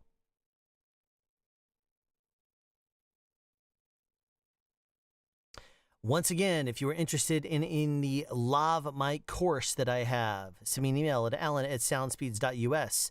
Someone just did a couple hours ago, and so I got to send them out the course. Let's see. If you were interested in that is a $100 course, a law of course is. And then for $50, if you're interested in either the overview of the sound utility 101 position, which talks about the sound utility and their role throughout the day, and it talks about, I answer questions, show pictures from set and stuff like that. If you're interested in that, that's a $50 course.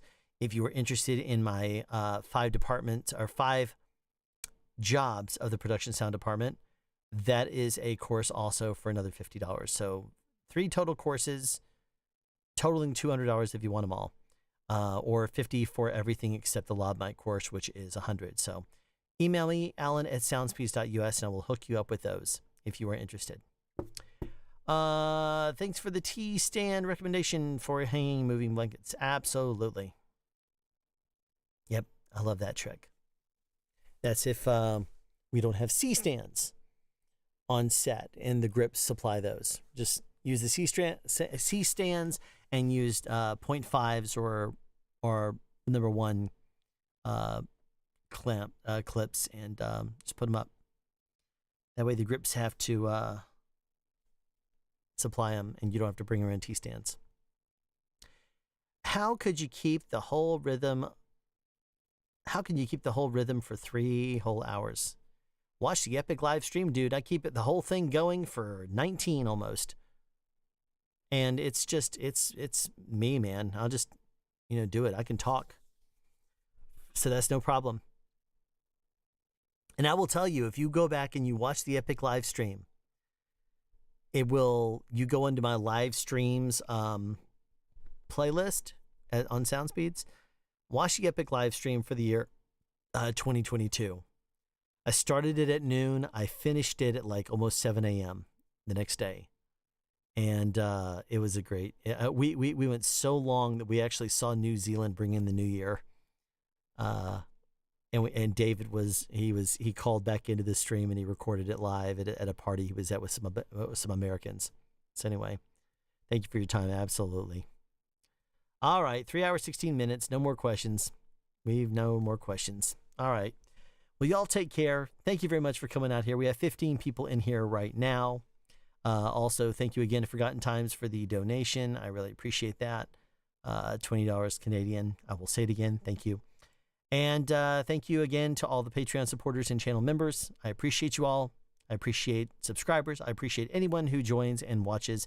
If you like to see the Pro Sound content and stuff that I bring forth to the internet, by all means, I love having you there.